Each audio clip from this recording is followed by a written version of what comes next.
Assalamu alaykum ýyldaşlar. Assalamu alaykum Halmurad ağa. Salam. Merdan ağa. Saman geldiňizmi? Halmurad ağa. Selam, Abdurrahman. Men näşuň iki sany ýigdimiziň myhmany çagyrdylar, ýöre sen geläýmele kiran edi. Şoň üçin bizi işimizden kabul edin. Aýdy berni ýurtla. Benim salamlaşaýyn ýurtdaşlar bilen. Biz çaýyş kardeşler, esenlikler oňa diýili, taýga teňilme. Buyur Abdurrahman da. Owa. Onda ýene bir ýere hoş geldiňiz diýip tema başlaýyn. Men bu taýda gyzykly tema bar. Soňky döwürlerde hasam näme diýäs, biz ulanýas bu zatlary, terminologiýalary ýöne ýuwaş-ýuwaşdan halkada öwredeli diýäs. Bugünkü ele alýan temamız awtoritar sistemalara legitimizasiýa näme gerek? Şimdi bu tema has çuňur girmezden ozal. Halmurad ağa, siz bize şu ýeke bir sözüň manysyny düşündirip berseňiz, legitimizasiýa näme diýmek? Ondan soň dowamyny getireriz. Legitimizasiýa bu türkmen sözü däl ýa türkmen sözlüğünde de ýok bu. O aslında Ýewropadan gelip çykan söz ýa soň ruslaşdyrylan ýöne şoň türkmençe terjimesi ýa-da anlatmasy. Men bilşime göre owal haýsy da bolsa owal kanunyna görkezilmedik.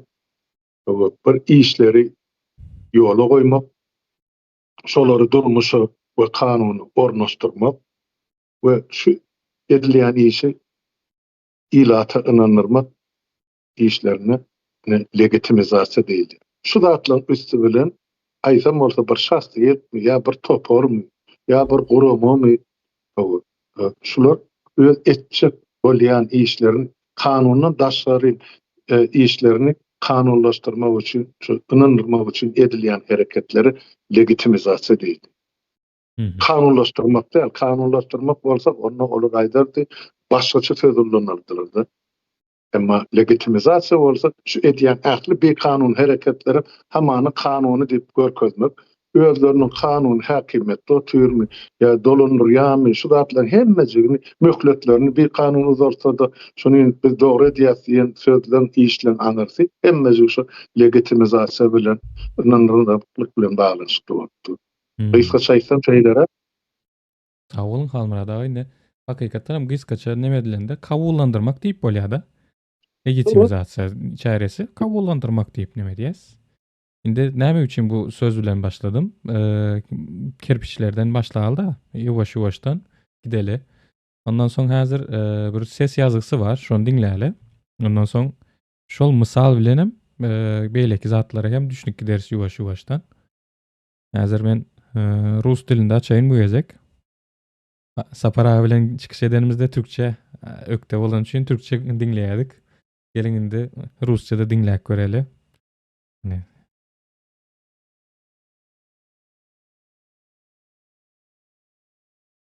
Знаете, вот если кто-то в темном переулке достает оружие и требует отдать кошелек, это абсолютно ничем не прикрытое принуждение. Это грабеж. Обычный бандитизм, да? Именно.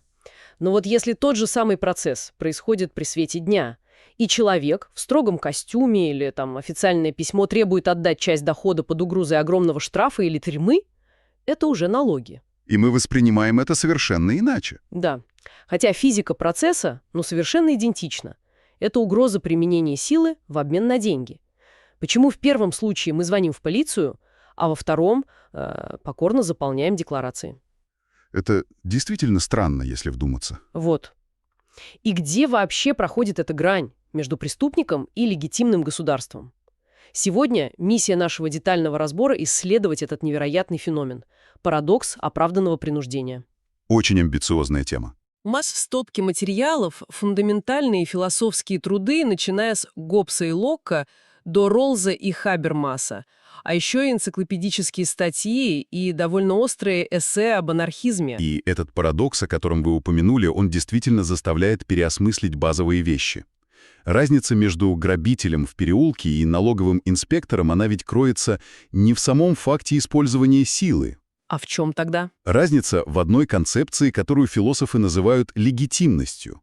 Вот тут важно провести четкую границу между властью и авторитетом. Так, давайте разложим это по полочкам. Власть — это что в данном контексте? Власть — это чисто эмпирическая, физическая способность заставить кого-то что-то сделать. У парня с пистолетом в переулке есть власть. Угу. Трудно с пистолетом поспорить. Да, но у него нет авторитета. Авторитет — это моральное право отдавать приказы. Государство же претендует на то, что обладает и тем, и другим. Оно заявляет, что его принуждение морально оправдано. Как мы вообще дошли до того, что согласились с этой претензией? Ну, никто же не подписывал контрактов в роддоме, где мелким шрифтом было бы указано, мол, обязуюсь отдавать треть дохода и останавливаться на красный свет. Это отличный вопрос. И чтобы понять механику этого авторитета, нам нужно мысленно отмотать время назад. Философы любят использовать так называемую теорию общественного договора. О, мы возвращаемся к самым истокам? Да, и начинается она с пугающего мысленного эксперимента. А что, если вообще удалить государство из уравнения? Вот Томас Гоббс в своем знаменитом «Левиафане» попытался смоделировать это естественное состояние. Я читала этот фрагмент, и картина там вырисовывается просто ужасающая. Абсолютно. Гоббс описывал это как «войну всех против всех». Звучит как сценарий постапокалиптического фильма. Почему сразу война-то? Потому что, в мире, где нет центральной власти, каждый человек имеет право на все. Нет полиции, нет судов, нет нейтрального арбитра. Если возникает конфликт из-за еды или территории, единственный способ его решить — это сила. То есть возникает тотальный дефицит доверия? Именно. Даже если никто не хочет драться, каждый вынужден нападать первым просто из страха, что нападут на него. Жизнь в таком состоянии становится бедной, беспросветной, тупой и кратковременной. Мрачно. И какой выход предлагает Гоббс? Выход радикальный. Люди добровольно сдают все свои естественные свободы абсолютному суверену, Левиафану. Они как бы отдают свободу в обмен на физическое выживание. У меня родилась такая аналогия.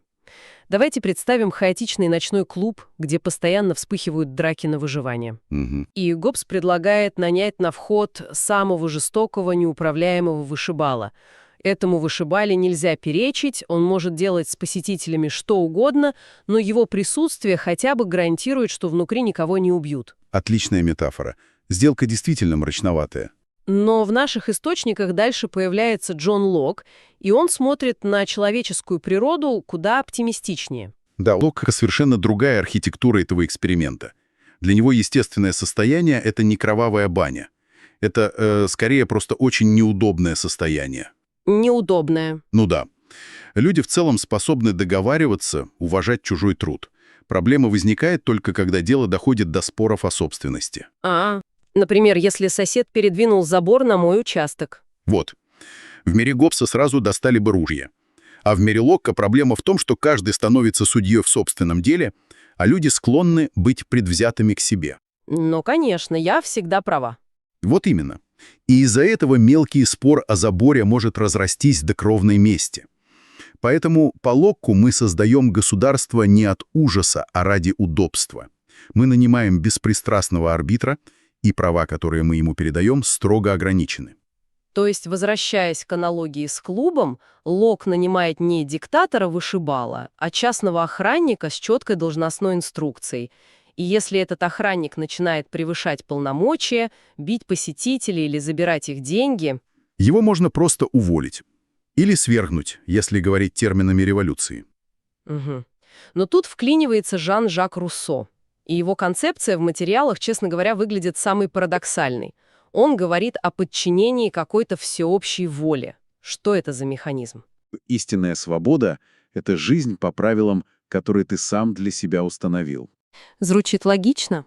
Но дальше он заявляет, что индивидуальные эгоистичные желания должны раствориться в этой всеобщей воле, таком коллективном разуме, который всегда направлен на общее благо.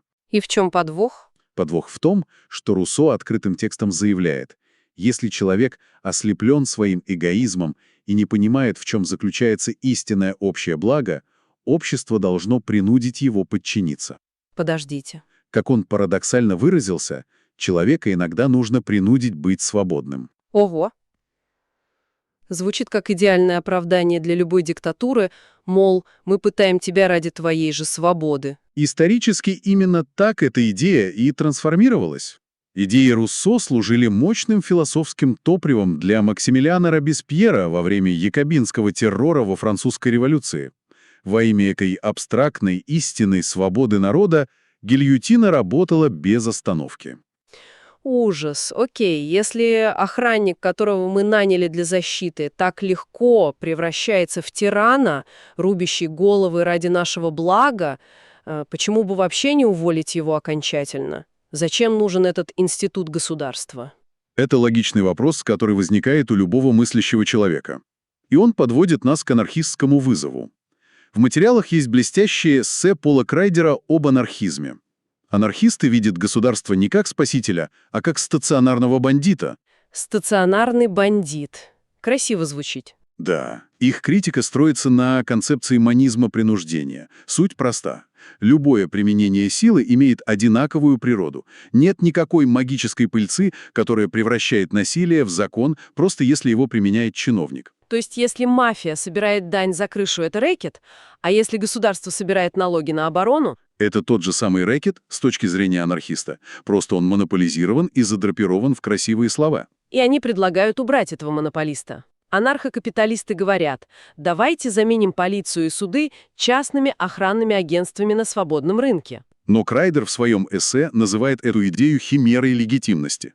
Источники указывают на неизбежный механизм деградации. Частные агентства быстро поймут, что воевать друг с другом невыгодно. И что они сделают? Они либо сольются в территориальные монополии, и мы снова получим государство, только корпоративное, либо превратятся в семейные мафии, делящие сферы влияния. Но подождите, я хочу тут выступить адвокатом дьявола, опираясь на тексты того же Крейдера.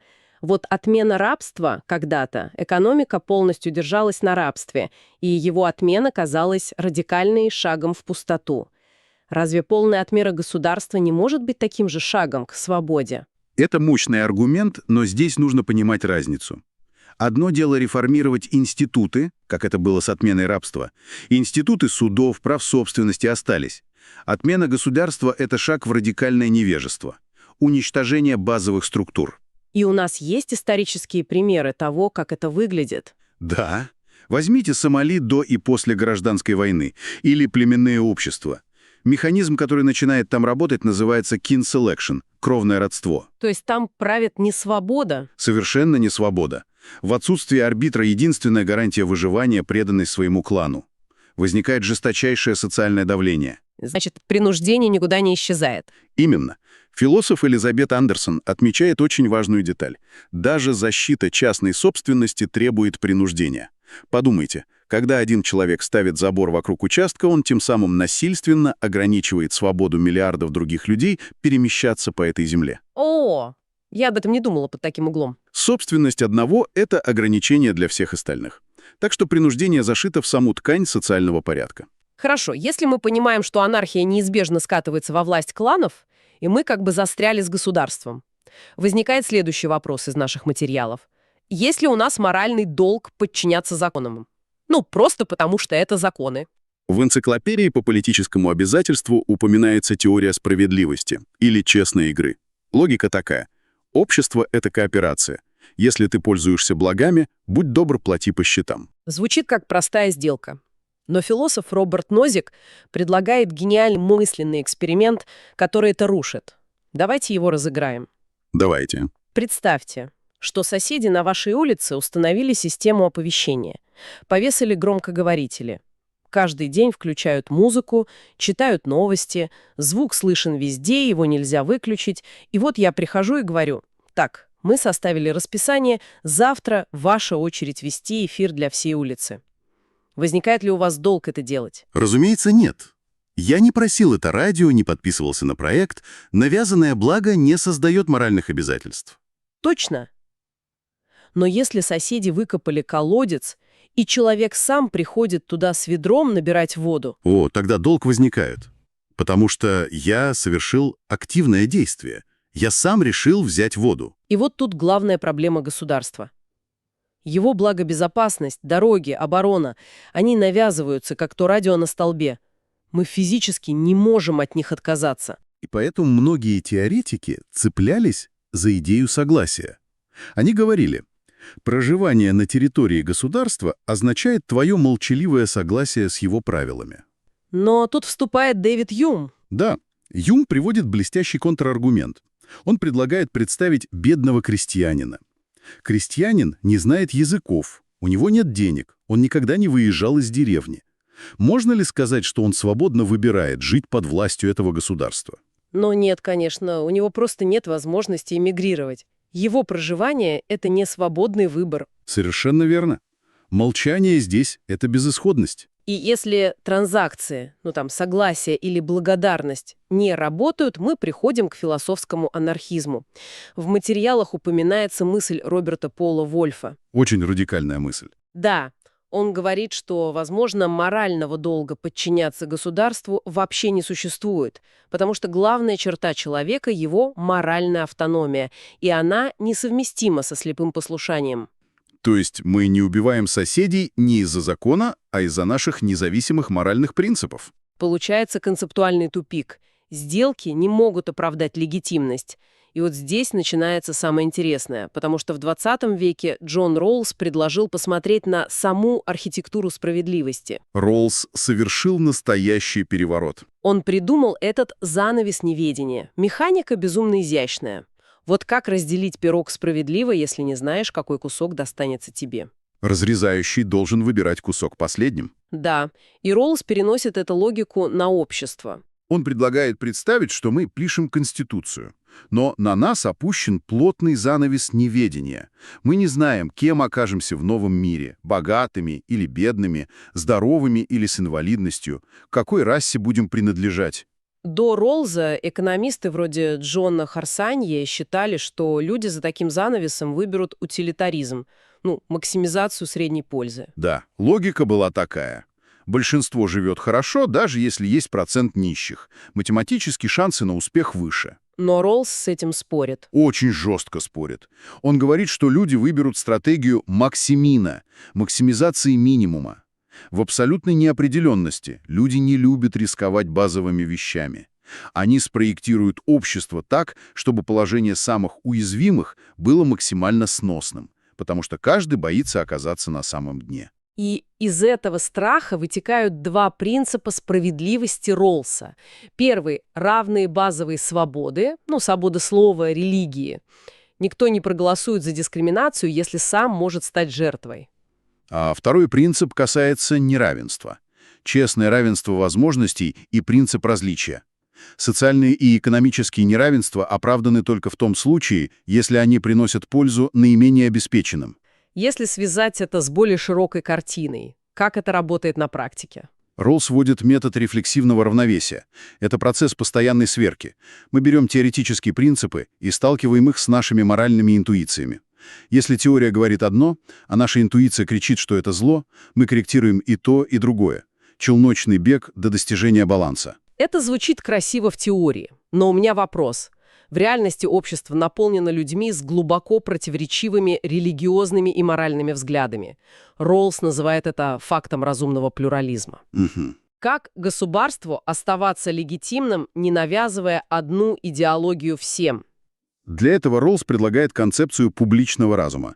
Суть в долге вежливости. Обоснование законов, особенно конституционных, должно опираться не на религиозные догмы, а на аргументы, которые свободные и равные граждане могут разумно принять. А разве ограничение дискуссии только таким публичным разумом не убивает саму суть дебатов? Это же делает их пресными и ограничивает свободу слова. Это важное замечание.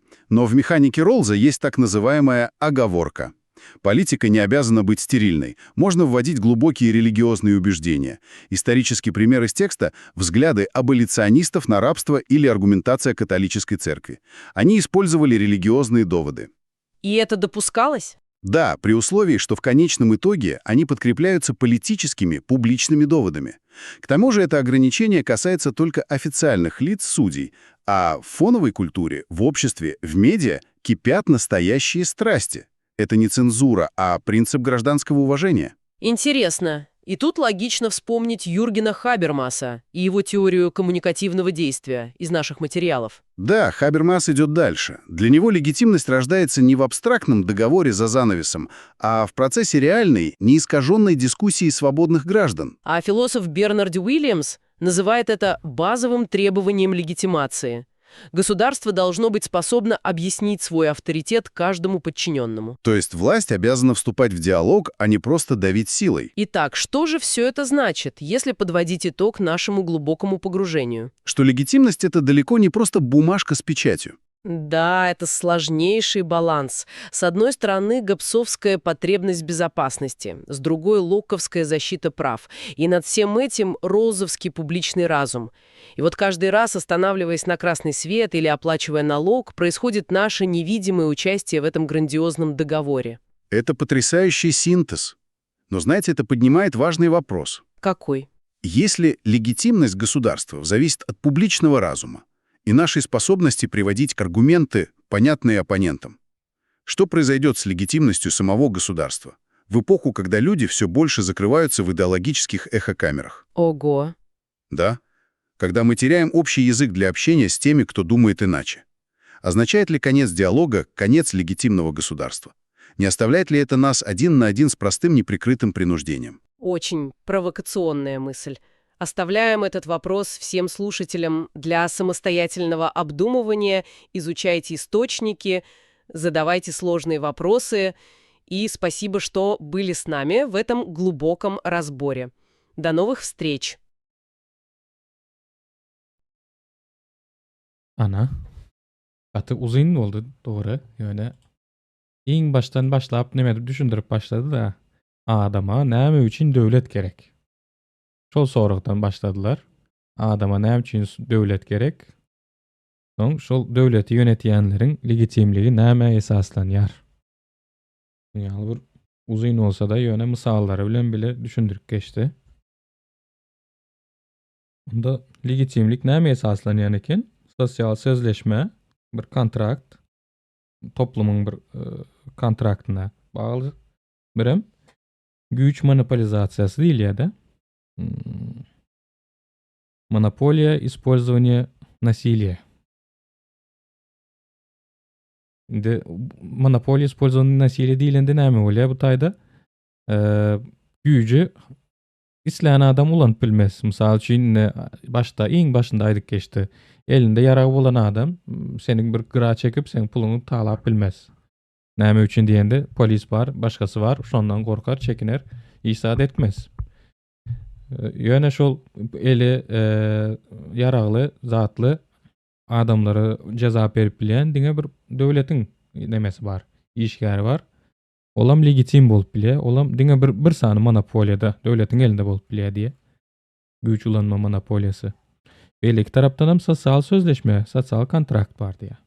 Öz aralarında näme diýär? Bütün nemelerinden özüniň käbir özgürlüklerinden yüz öwürüp bir döwlete tapşyrýarlar. Mysal üçin käbir ýerlerde ýara hiç kim ulanmaz diýär. Häzir Amerikada şoňa tarap dogry gidýär. Häzirki wagtda men öz goragymy özüm üçin etjek diýip her kimde özüniň şahsy ýaragy bar. Ulu ýarag bolsun, kiçik ýarag bolsun, özüniň şahsy ýaragy bar. Ýöne käbir ýerlerde de özleri sosial kontrakt boýunça ýine biz şu nokatda ulalaşdyk. Indi hemme nemeleri şahsy ýaraglary döwletiň eline tapşyrýas. Şol bizi gorasyn diýip bütün hemme zady şoňa tapşyryp bilýär. Özüniň erkinligini başga biriniň eline berip bilýär da şu döwlet diýen guramanyň eline berip bilýär. Şoňa da sosial sözleşme kontrakt diýilýär. Meniňe aýdyp biljegim şu gysgaça.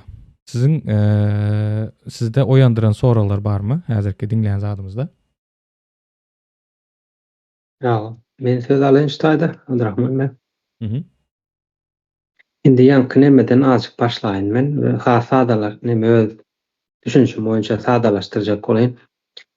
Ýanky dinleýän neme da Rus sesi dinlenmede näme diýär? Ene misal getirýär-de bir köçede de iki tane adam gawat geldi diýär. Biriniň elinde ýara bar diýär. basket ýa-da beýleksinden malyny talap edip biler, puluny talap edip biler, mülküni talap edip biler diýär. Onuň elde ýaralyň elde näme bar diýär? Güç bar diýär, ýani ýaragy güç. Ýöne onuň haky ýok diýär. Şunu etmäne diýär. Ýöne endi döwlet sen gapyňa gelip mülküň üçin, malyň üçin ýa-da belli bir hyzmat üçin pul sorayan bolsa bu diýär näme diýär? Salgytdyr diýär. Ödem bunyň diýär haky bardyr diýär döwletiň şunu etmäne. Yani nemeli diýär da ýuridik tarapyndan abasna bolmaly. Kan neme? Ýuridik tarapyndan kanunlaşdyrylan diýdi bolýar da. Indi bu meselen başka tarafından girip kalen legitimizasiya näme? Şöyle bir ýagdaý bir ýurtda belli bir toplum ýaşaýan bolsa 100 adam bolsun, 1000 adam bolsun, bälde hemmeşi näme bolup bilenok başarjaňdygy. Biri daýhançylyk, biri maldarçylyk, biri injener bolup bilýär. Ondan soň 100 tane adam öz aralarında maslahat etdiler da bir döwlet kuruluşyny gurulýan diýerler. Başyna kim saýlanmaly? Planyny saýlanmaly. Ondan soň şoňa önüm bildirýärler. Meselen bir adama ýa-da 5 adama önüm bildirýärler. Şu taýdaky ýurtdaşlar ýanky adam bolsaň ýa prezident ýa premier minister indi näme diýip atdaksaň da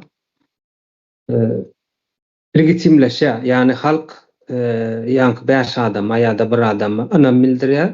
Şöýdüm nähilliweden bir manevi tarapdan güç berýärler ýanky näme. Sen ýurdy dolandyr diýerler. Hak berýär. Bizi goramaly. Bizi goramaly sen diýär, bizi işletmeli sen diýär. Garaz biz okul etmeli diýär. Ondan soň ananslama öğretmeli de näme etmeli diýär, pähelçilik görmeli. Garaz 100 adamy sen näme etmeli diýär. Jogapkärçilik sen oýnuňda, sen hak töleýärsiz diýerler. Belli bir aýlyk ýa-da belli bir ýylyň dowamında. Şöýdüp önüm bildirýärler, ýanky adama şöýdüp legitimizasiya berýärler da ýani. Bundan soň kagaz ýüzüne geçirseler şu hereketleri legallaşa, ýani kanuny ýadyya öwürlýär. Halkyň şonu saýlanlygy barada, olam saýlan halk tarapyndan saýlanandygyny, ýani halk tarapyndan önüm bildirilip saýlanandygy kagaz ýüzüne ýani kanunlaşýar. Ýöne halk şoňa önüm bildirmese şol adama, bul ýanky öz adam baskı bilen ýa güýç bilen ýa alda bilen gelse ýurduň başyna döwlet kurdum men diýip, ýa bu özüçe konstitusiýada ýazyp biler, esas düýk kanun ýa anayasa näme diýip atlandyrsaň özüni kanunlaşdyryp biler, ýöne legitim bolanok, ýani halkyň ynamyny almadyk, halkyň razylygyn almadyk adam hökmünde bolýar. Şöylärek awtoritar bolsun ýa beýleki rejimler bolsun dünýäň ýüzünde ağırlıklı ýagdaýda seçim bile gelýär da. Cumhuriyet diýip ulanýan ýerler bar bolsa ağırlıklı bir halk tarapyndan ýurda halk eýerçilik etýär diýdi da Cumhuriyet diýdi. Ýa-da respublika diýip aýdym bolýar ony. Seçim geçýändir. Seçimiň belli bir nemesi bardyr, belli adamlar bardyr. Saýlaw komissiýasy düzülýändir. Halkyň saýlama islegi bildirenleriniň hemmeti, ýani 18 ýaşdan ýokarysy başduruşlar içinde istisna diýär belli bir nemeler ağırlıklı cinayetde da ataklar bolmasa ağırlıklı ýagdaý halk saýlawa gitdi. Nähil ýagdaýda gidýär. Orta özleri neme çıkarýar, ýani kandidat çıkarýarlar. Şol adamlardan haýsy has ynam özüne gazanyp bilse halkyň ynamyna özüne gazanyp şol adam belli bir wagtyň dowamında 4 ýyllyk ýa 5 ýyllyk ýurda baş tutan hökmünde saýlanýar. Ýani şol işler alyp barmak, ýanky işler haýsy halkyň hakyny goramak, ýani hakyny goramak bolanda ýaşama azatly erkinligi, işlem azatlygy, syýahat, ynançyl azatlygy, eýitimli bolmak, ýani bilim almak, özüni goramak barada, mülküniň ýani mülkünün goragy, şol zatlaryny üpçün edip ýani organize bolanda nähil bolýar türkmen dilinde şol. Buramaçylyk. Buramaçylygyny alyp baryp biljek ýokary şekilde, ýani adalatly şekilde. Adalatly şekil bolanda da halkyň bähbidinde, şo ýurtdaky ýaşaýan halkyň bähbidinde. Şoňa bildirilen soň şol adam belli bir wagtyň dowamyna 4 ýyl ýa 5 ýyl deme döwlet baş tutan bolup bilýär. Döwlet diýem şeýle bir belli keçeň bizim Türkmenistanda gaýaman ters düşünje bardy. Döwlet diýip ýurda döwlet diýerler. Ýalňyş düşünýärler. Türkmenistan döwletinden ýa-da ene Türkiýe döwletinden nahal alyp geldim diýip sosial mediada bu ýa Türkiýe döwletinde işläp bers. Belarusiýa döwletinde işläp bers diýip. Onuň ýaly döwlet diýilen bir institutlary bilen birle. O hemme içinde kuruluşları bolanda bilimi, saglygy, senin asudalygyň goragyny, soň harby tarapdan goragyň, soň kaziýetiň, garaz hökümetiň şolaň hemmesi döwlet bolýandyr, döwlet uruluşlary. Şoňa näme düşünýärmi? Merdana bolmanda da näme öňkü çykyşlarynda Merdan Muhammedow kardeşimiz bolmanda da aýdyp geçipdi. O döwle Arapça kökli söz bolan soň bize dengelen ýok diýip öňünden düşündirip goýupdy. Onuň üstünde kän bir durum oturma. Ýani indi seret saýladyň, aldyň diýdiň-de indi.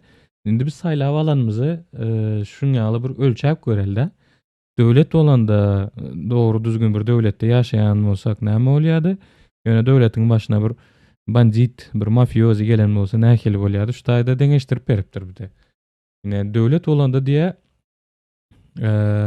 güýç zorlukdur diýe, ýöne awtoritet bir hakly çykma zadydyr diýe.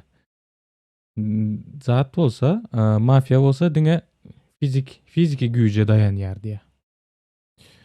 Döwlet bir emanat edip bolýan bir zady ynanyp bolýan bir yer bolsa, mafia bolsa, bandit diňe bir ogrudyr diýe. Döwlet bir hyzmat ederlik neme bolsa, hyzmata esaslanýan bir zat bolsa, mafia bolsa diňe öz peýdalaryny işleýändir. Döwlet hukuk çäkleri bilen çäklendirilendir we ölçäp bilinýän bir nemesi bolýan diýe. Ölçäp bilinýän şeffaf bir guruluş bolýar diýe.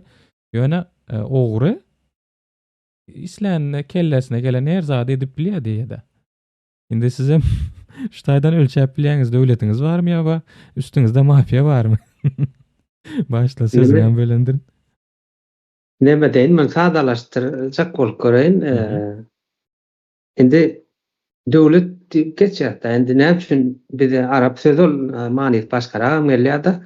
Indi bir wagtda biz halkymyz bolup şu döwlet sözüniň näme diýeni öwrenmeli, ondan soň il guruluşy ýa-da ile geçmeli, iliň näme diýeni. Il has nemerak çylşylmylak bir mesele. Döwlet azık ýeňirrak guruluşy. Indi döwletiň üstünde duralyň şol döwlet has aňsat söz bolup ulanylalyň şonu indi ýurtdaşynda ösen ýa-da ösüp barýan ýurtlarda döwlet guruluşlary bar diýip düşünýän men. Näme üçin?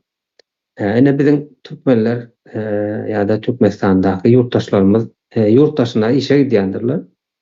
Ondan soň näme üçin gitýärler? Belli ýerlere, Ýužny Koreýa diýdi, Ýewropa taraplara gitýärler.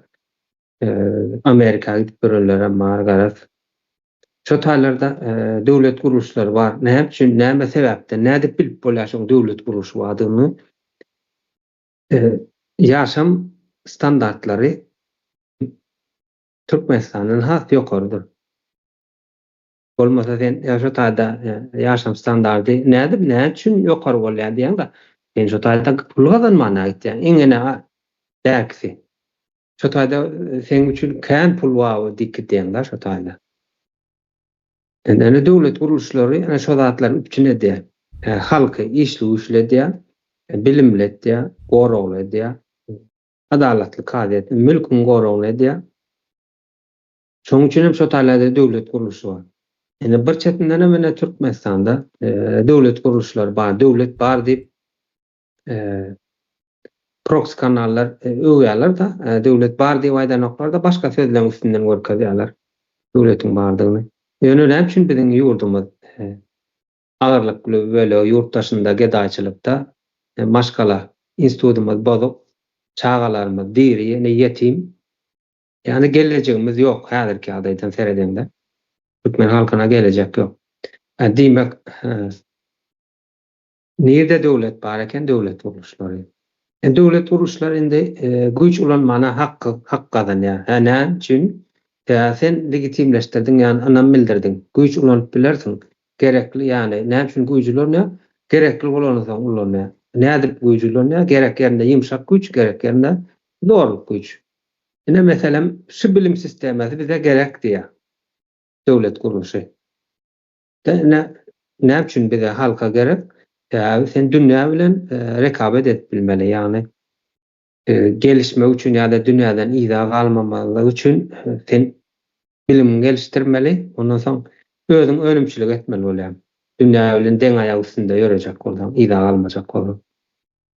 Türkmenistanda bağımmış ol bilimin adı var.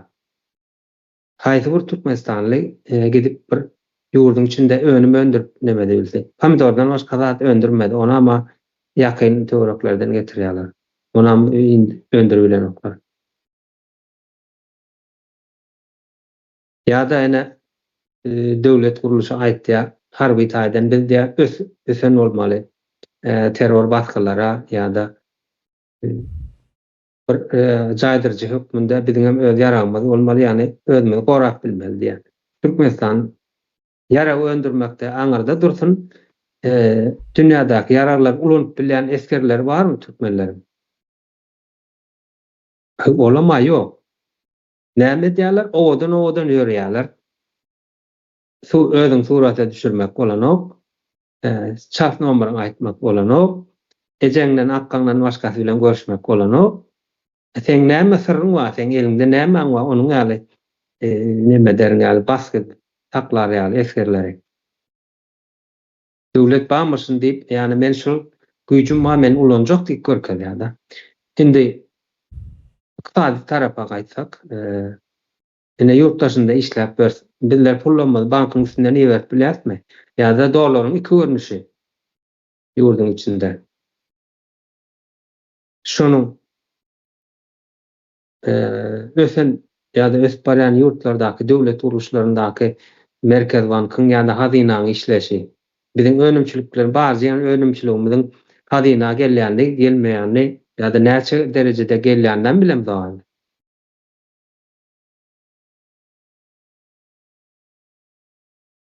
Ine şol mena temadan az gyragit diýen olen men diýjek bolan ýa-ki bandit bilen döwletiň tapagyny bildirjek bolan da.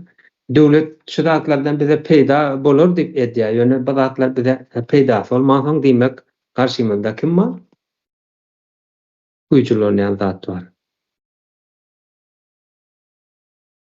Meştaýda durýan da ýa sonra zat bar bolsa, ýa halmada nemes bar bolsa, aýdaýyn. Halmuradaga söz bereli getirip nimetdik legitimlik barada.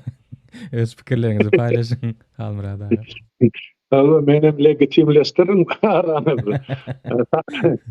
Tawalyň ýigitler öwüne düşünjäňiz üçin berekella. Halka düşünmek berip oturýar. Katoliş diýenler inme yok kanun çıkıp mennetede kanun tarafta bir şey. Şu mesele kereden her bir devletin büyük kanunu var, yani konstitüsiyon. Şu taýda hemmecikler aýyl-taýyl edip görkezdiler. Parlament näme, on hukuky borçy näme? Hökümet kim, onun hukuky borçy nämeden bar? Adalet kim, yok sud hakimleri kim, bulan hukuky borçy nämeden bar? Hemmecikler hakimiyetin üç şagady birekden aýratylykdy konstitüsiyada, ýani düýp kanunyna görkezdiler. Indi gelýär konstitusiýa boýunça, şu anky konstitusiýa boýunça munama ýa 9 gedek üýtgetdiler. 90-njy ýyldan bäri onu maýdy. Indi men haýtatyna saglanjagymy bilemem. Şu düp men şu 92-nji ýyldaky konstitusiýany men ortaly sebaplar öz bahsy üçin bir näçe ýerde çalışdylar da ýetgetdiler. Şonu ýadylandy. Edelim Niýazow prezident saýlandy. Ya saýlanandy. Görkezdiren möhlet 2 ýyl. 2 ýyl. 5 ýyldan 2 ýyl saýlanýar, 10 ýyldan aýryk geçmeli de. Edelim. Kanuny görkezdiler. Ene kanun. Halk şoňa ol ýeköz girdi saýlawy, gatdaly adamly girdi, partiýa ýok, şoňa ses berdi adamly. Razylygyny berdi jemgyýet. Kanun esasyny şol 2 möhlet oturma, birinji möhletinde saýlanmaga ursat berdi. Ikinji möhletden soň şol gitmelidi. Emma binämetdi, birinji möhletden soň şol kanuny bozup, bir kanun hereketleri bilen özüni etçek bolýan ya özüni beýgerçek bolýan ya döretçek bolýan şahsiýet kulturyny halky mezbur etmek üçin ene ştaýda legitimleşdirjek bir topar masallar getirdi, meseleleri goýdy. Girdi orta bir topar kada kanunçylygy. Öz bir kanun häkimiýetini legitimleşdirmek üçin oýnanan oýun şu. Ýöne kanuny görkezdiren 2 ýyllyk sen 5 ýyldan ya 4 ýyldan saýlanyp bilen sen boş onu halk saýlasyn. Soň başga bir ýere geldi. Şol edildimi? Ýok. Sen ýaz ölýänçe şol edilmedi. 1991-nji ýyldan 2016-njy ýylyň 2006-njy ýylyň ahyryna çeldi. Ene şol şotaýda 14 ýyllap prezident wezipesini bir kanun eýlep oturdy. Birincisi saýlanan bir kanun eken onu ne saparagan kişi enisi şol döwür ýa-ni Türkmenistan Ýustisiýa ministrliginiň şol kada we kanunçylyk barada bölüm müdiri ana şol akly suwd etdi. Niýaz şu birinji gezek saýlananda bir kanun eken sebäp bizim teklip eden ýemänizde şu birinji prezidente ýadylan kanuny göwgünamada ýurdun içinde çykman 10 ýyl işleyen adam, ýaşy 40-dan geçen adam prezident boldy. Niýaz ol 83-nji ýyldan 85-nji ýyl aralygyny gidip Moskwada okapdyra ýokary partiýa mektebi. 90-njy ýylda prezident saýlap diýmek bol ýurdun içinde 10 ýyl çykman ýaşayan adam da 2 ýyl ýa Moskwada boldy. Şonu soň üýtgetmek üçin, o ýalanyny bastyrmak üçin 90-njy ýylda täzeden saýladan boldy özüm. Soň ýene saýlaw geçirdi, halkam şonu kabul etdi. Diýmek, Niýazow özüni kanunlaşdyran atdy, legitimleşdirdi halkyň gözüniň öňünde. Halkam şonu kabul etdi. Näme üçin kabul etdi? Niýazow beren ýalan sözleri üçin, wadalar üçin, gönüli sowry Mercedesi, alternatyw görlekedi gatatdy. Ine şu legitimleşdirmeň bir emesi, mazmun. Misaly. Ana şonu Niýazow etdi. Indi atalogly gelsek şuň kuny. Bilerim legitim gelen adam däl. Gurban bolan gelen kanun boýunça gelen özüni legitimleşdirdi. Niýazow öňpüsant edip öldürdiler. Soň ol mezliýetiň başlygy bolmaly 3 ay, ona 8 ýyllar türmäge batdylar. Özler bir gýjaň içinde günä berilip, soň özü gelen boldy otady, ýa-ni komissiýaň başlygy edip, komissiýaň başlygy bolup hökmüne de soň özüň prezident hökümet teklip etdirdi. Onam ýa-ni ýalyn faktlaryň üstü bilen ýa-ni bolşakdyryp ene özüň prezident etdi. Olaýam bir kanun ýöne legitim oturdan şunu söýler. 7-nji ýylynda 20-nji ýyla çeldi. Oturdu mu? Oturdu. Halk kabul etdi. Ýöne halk şunu ýadyny oğluna geleli, oğlan mende 20-nji ýyldan bäri 4 ýyllar birbirinden bir kanun ýöne legitim. Hep atasy teklip etdi. Halk şuna sesini çykarmady. Diýmek, bir zorluk bilen kabul ettirilen karar. Bir legitimizasiýa boldy. Ýöne kanuny tezde saýlanan prezidentimiz ýok bizim 92-nji ýyldan. Şunu islenip halkara ýuridik norma esaslanyp, şol bolşakan äkli halkara şertnamalary bar, kardaly bergisi bar, nämesi bar. Şunu bizene düşündirip bilýär. Halk gatnaşan. Aýdyň soňky sanalary Gurban Gulyň oğlunyň saýlawyna neçe adam gatnaşdy. Ine Türkiýede aýdyl 1 milyondan öwrap milyon ýarym aýdyşlaryna görä adamlar işläp goýaşat. Şolaň biri bültene uğrap bültene atdymy? Ýok. Şolaň hemmesi 1,5 milyon adam ses bermäde hakly, hukukly Türkmenistanyň garaşdyrlar. Şolardan sorulma, o taýda kürsüde oturulany, ol kanun diýip aýtylanyň ýöne legitimleşdirildi. Bir kanun adam kanun ýalyp görkezlerine legitimizasiýa bolýar.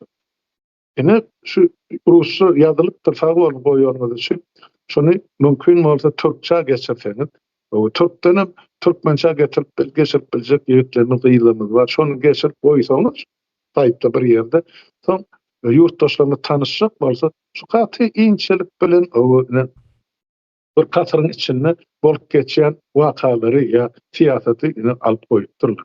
Men şunu atayım, bir temeli berýän maglumatlar.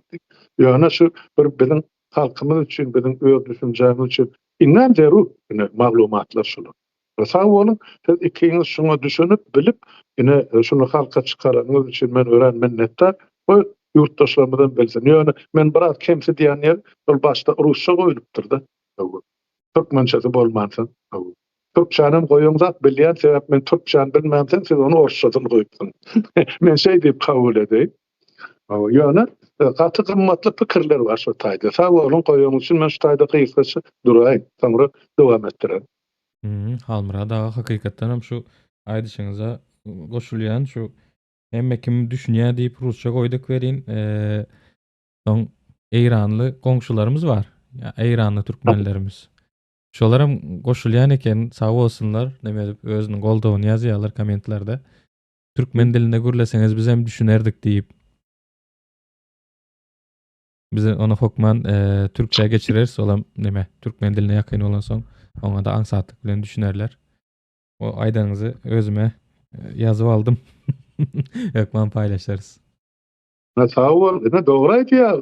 Eýran haky dogonlamadan düşünesi bilesi gelýär bu zatlar. Bir döwlet guruluşy. Olar näme nezer çekowatyna 150 ýyllap. Düýp taryhy nerden gelip çykýar? Ana taparagy düşünür bolýar. Indi şol häkimetler o taýda aklaryň bu taýda aklary nämesi bir-birinden tapawutly. Şonu göz ýetirmek üçin olaryň bilesi gelýär. Näme üçin ýok? Olaryň ata watana Türkmenistan. Sağ ol. Awwa. Indi şu taýda nemelere gysgaça sanak geçdik, dogrumy? Ýa-ni bir sosial sözleşme bar diýdik. Kontrakt. Kontraktda näme? Bir tarap howpsuzlyk üçin edýär, bir tarapam özüniň erkinliklerini berýär. Käbir erkinliklerini berýär. Beýleki nemesem sosial bir akyl, ýani toplumyň bir akly bilen ortaga goýulan düýüp kanun. Düýüp kanunam hemme kim ortaga gelip bir akyl goýup orta, şondan soň kabul edilýär. Nemeni? Düýüp kanuny başgaça topluma peýdala bir düýüp kanun çykyp bilmejegi ortada. Ondan soň ýene näme bolmaly diýe? Adalat, hökman bolmaly diýe. Hani bir legitim bir hereket bolmasy üçin, mysal üçin monopoliýa nasilye diýdik-a. Şonu ortaga goýup bilmek için ortada bir güç ulanýan bolsa, şonuň hökman, şu güýjü ýönetýänem adalet sistemasy düýüpli bolmaly. Şeýle bolanda da zada ortadan aýryp bolýar da. Kellesine gelen adam güç ulanyp bilmeýär, zorluk edip bilmeýär, diýdim zorluk edip bilmeýär. Mysal üçin ýyldaşlarymyz bardy bizde. Meniň buğdaýym aldy, meniň paxtam aldy, puluny bermedi diýip ortada neme bolup ýördi. Hani hiç kime de yüz tutup bilen yok. Ýöne şol işi beren adamym muňa diýdim zorluk bilen elindäki zatlaryny gaňyryp alyp bilýär. Indi şu taýda adalet bolmagyny soň kellesine göre diýdim zorluk edip bilýär.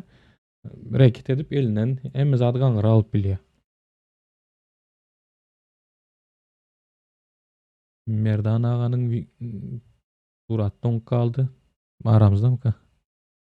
Öňdemi? He.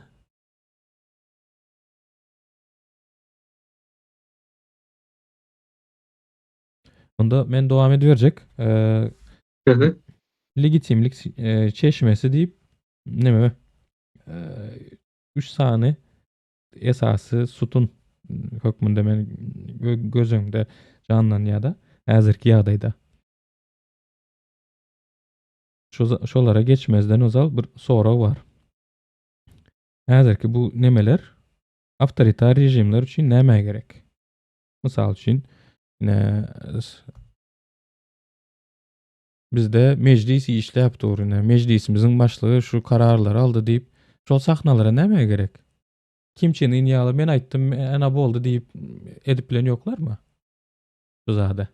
Ya da bolmasa başga bir awtoritar rejim ýaly.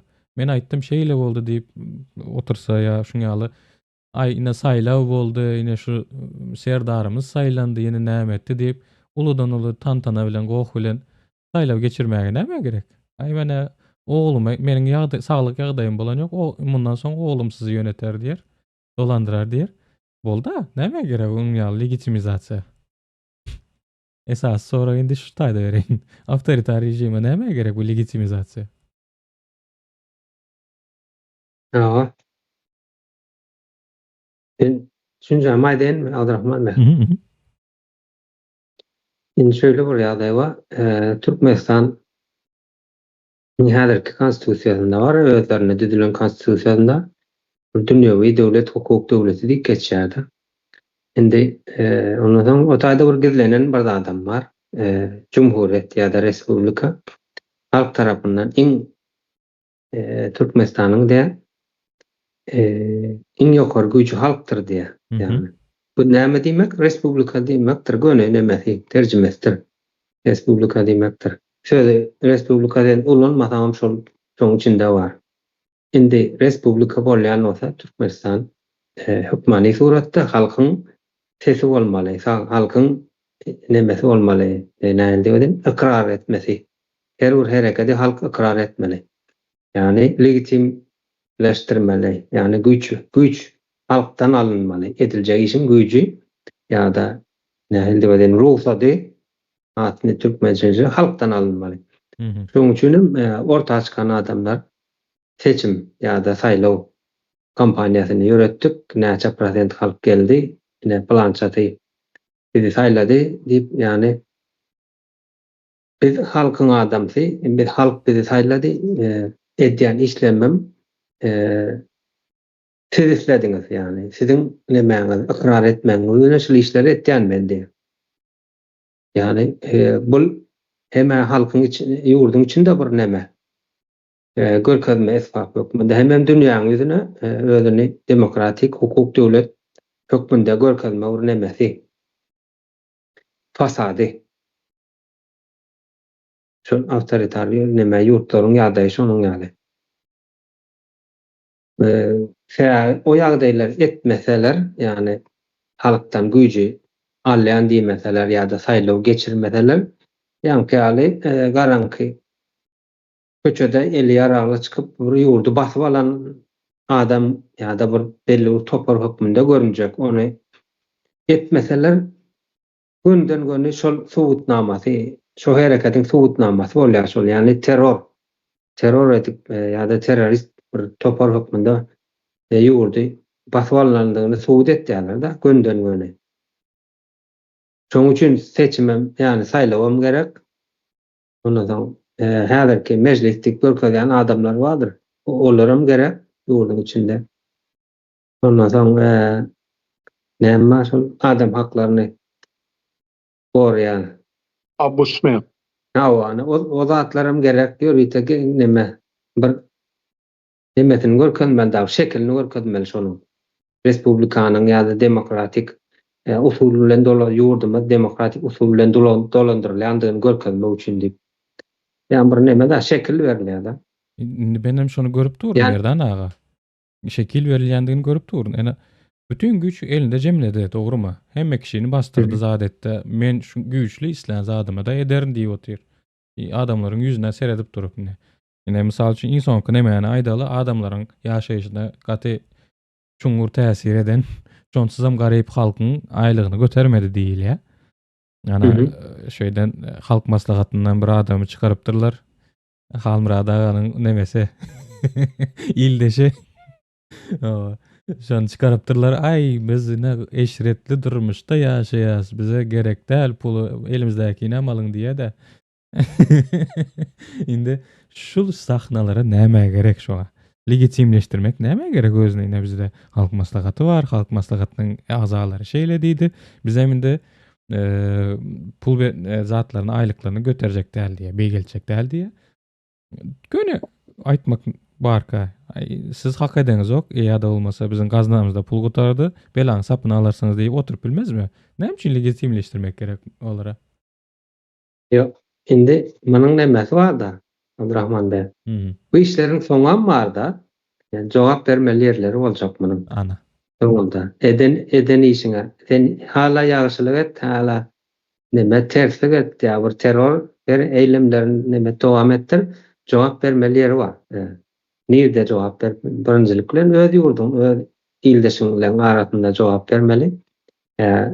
Rejim değişen ýagdaýynda ýerinem halk bütün dünýä bilen nämesi, bütün dünýäň ýüzünde de özlerini etmeli de.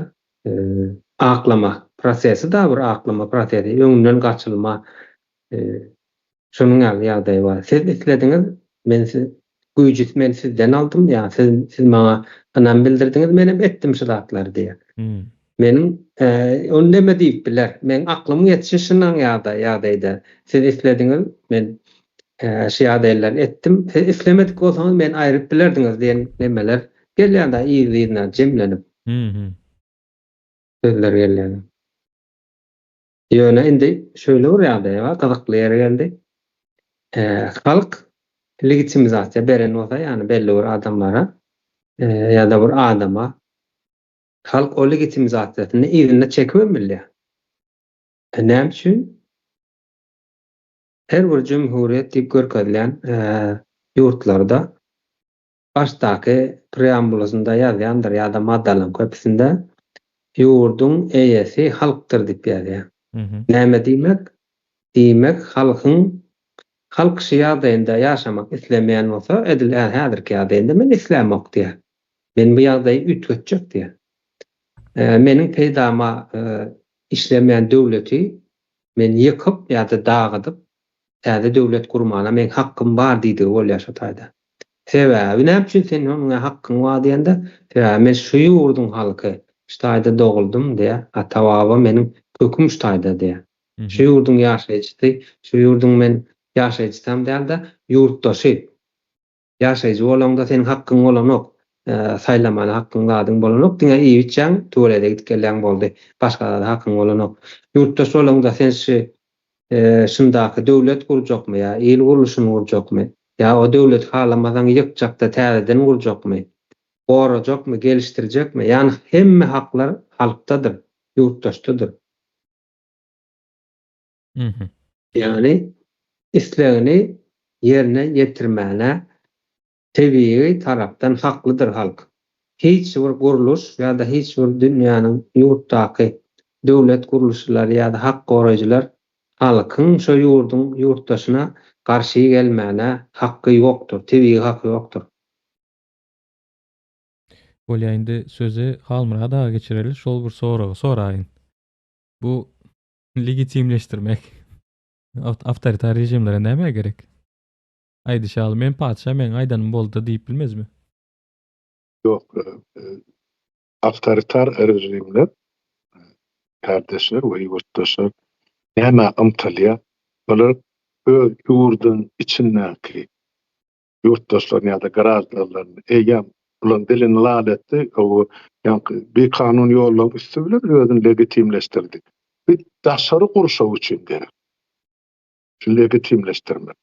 Şu meclis hem beýleki guramalarym bilen o halk maslahatam, prezidentim, hökümetem o Türkmenistanyň masaly öz ýurdumyzdan alsak, Türkmenistanyň öz işi üçin däl, daşarky gurşaw üçin gerek. Daşary döwletler üçin. Ine bizde ene şolar demokratiýany gurýar, insan hukuklaryny berjä edýär. Ine biz bir tarap döwlet şu statusy saklamak üçin bular şu işleri ine hamaly kollektiw bilen kabul edilen bir beýannama ýa-da güwanamet görkezýärler. Aslında bu bir adamın kellesine gelen pikir ya bir toporun ya da oturun pıttı puzurluğu.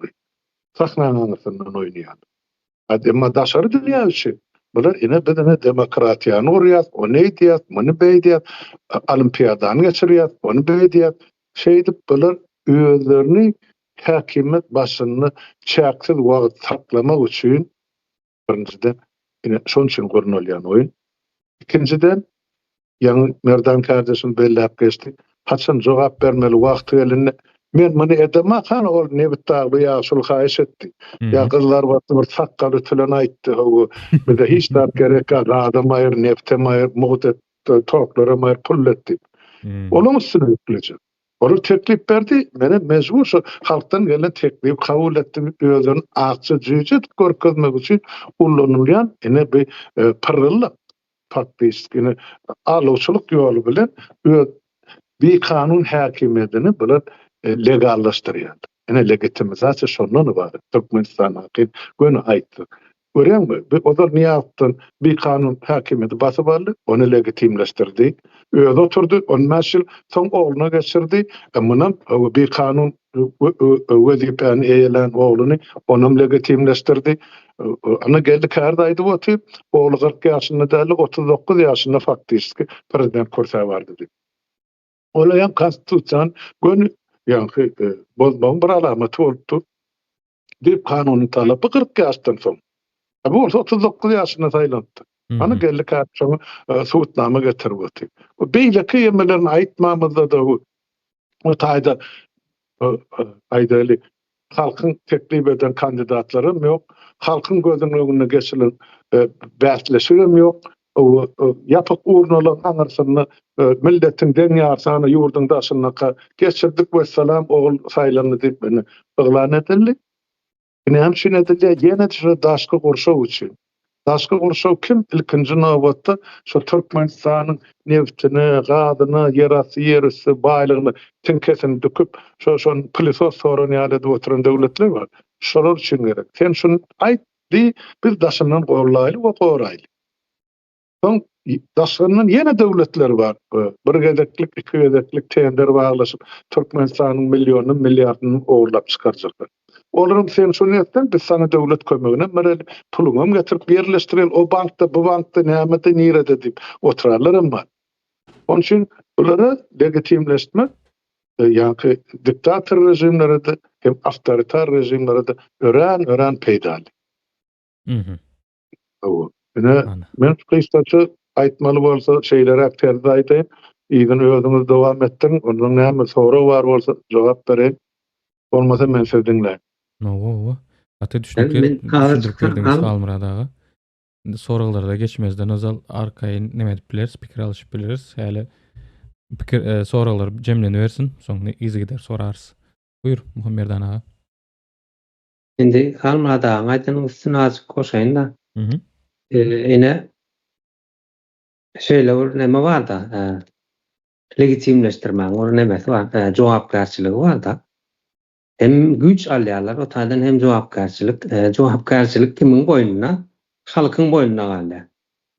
Ene ýanky ýaşuly çykyp aýdan bolsa, bize pul berek gal, gadam kesýän kesdiýen bolsa, diýmek şol kimiň adyndan gepleýär, bütün halkyň adyndan gepleýär. Halkyň şu ýagdaý bolmagyna, karşı kararyň alynmagyna diýmek halk jogapkar, halkyň özü jogapkar. Ýani siz islediňiz diýip, ýani halkyň genede meselen soňunda ýa her bir işiň soňunda halk jogapkar bolýar. Her bir edilen iş üçin legitim zatı. Ýani sen halkyň adyndan edilýär ýa-da halkyň adyndan güýçlenýär. Halkyň adyndan neme häkimete gelip öz nemesini kanunlaşdyrsa, ýene de halk siz islediňiz diýär-de, siz islediňiz. İslemedik bolsaňyz men bärde bolmardym. Ýene nemeni berilýär-de ýene yurttaşyndan biri gelip ýa-da seniň hak goraýjyň ýene kime bolsa gelip sorar nädeýinde haýsy bir guruluşam bolsa, ine halkdan men güýç aldym diýär. Ýani men legitim adam diýär-de, legitim adam diýär. Ol neme da şöyle bir ýagdaý bar. Bir mesele soraw berilende jogap bermeýän bolsaň sen razysyň diýen bir neme bar. Şol bütün dünýäde de ýörýär şol düşünje. Garşylyk bermeýän bolsaň öz ýaşaýyşyňy gowlaşdyrmaýan bolsaň diýmek sen razysyň nemeliňe. Sen pikir edip bilýän, ýa sen eliňden bilim alanypdyr, o zatlar hiç kim gyzyklandyranyok. Diňe seni gyzyklandyrmaly bolýar. Şöýlerak üstüne açyk goşakdym. Azrak indi pikire dowam edeýin mende. Zat Halmyrada umumlaşdyryp aýdyp berdi taryhda näme bolup geçenini, Berdimuhammedowyň nädip geçenini, häzirki ýagdaýyny umumy aýdyp berdi. Ýöne häzirki ýagdaýda nähili alınıp barylýar. Häzirki ýagdaýda şu neme media arkaly güýçlendirdi da özüniň nemesini, propagandasyny. Mysal üçin häzirki sosial sözleşme kontrakt diýdik. Özara neme etdik? Toplum öz arasında ılalaştı. Şu nemeni kabul etti. Hem zady halkın kabul etmegi bilen edip durus diýilen bir algyny yaratmak üçin, bir propaganda öğretmek üçin mediany gaty gyzgalanly ulanýar diýin. Nähili diýär? Bulam watan habarlar gepleşi diýilen bir neme näçe ýyldan bäri bolup gelýär. Ýöne onuň eýem diktatorlyk rejimi bilen halkyň arasyndaky bir boşlugy gaty ullakan bolan üçin hiç kim o taýdaky bolup geçen, aýdylyp geçen erteklere inanan ýok. O taýda açyk-açyk ertek aýdylyp berilýär. Bu Goebbels'iň aýdyp geçen nemesi hiç o taýda işläp bilme zadyndan çykdy diýär. Ýalany näçe köp gaýtalasaň şonça da adamlarda kabullandyrlar diýip neme diýär-de. Ýöne o taýdaky ertekleri müň gaýtalasalaram saat 9-dan başlap akşam 12-ýe çenli gaýtalasalaram şonu hiçim halkda muny kabul etdirip bilmezler. Ýöne o taýdaky döwlet eýeçiligindäki, indi goşadyrnak için aýdyn, döwlet eýeçiligindäki media arkaly däl, o taýda beýleki proxy medialarda ulanyp başladylar. İlklerine şu Moskwada nemedilen, düýübi tutulan Türkmen portal. Halmyrada aýdyş boýunça Türkmen Savral. Ýöne men ona Ors portal diýesim gelýär. Şolaryň hem soň beýleki aýaklaram bar. Hani Arzu Media diýdi, Beýleksi diýdi.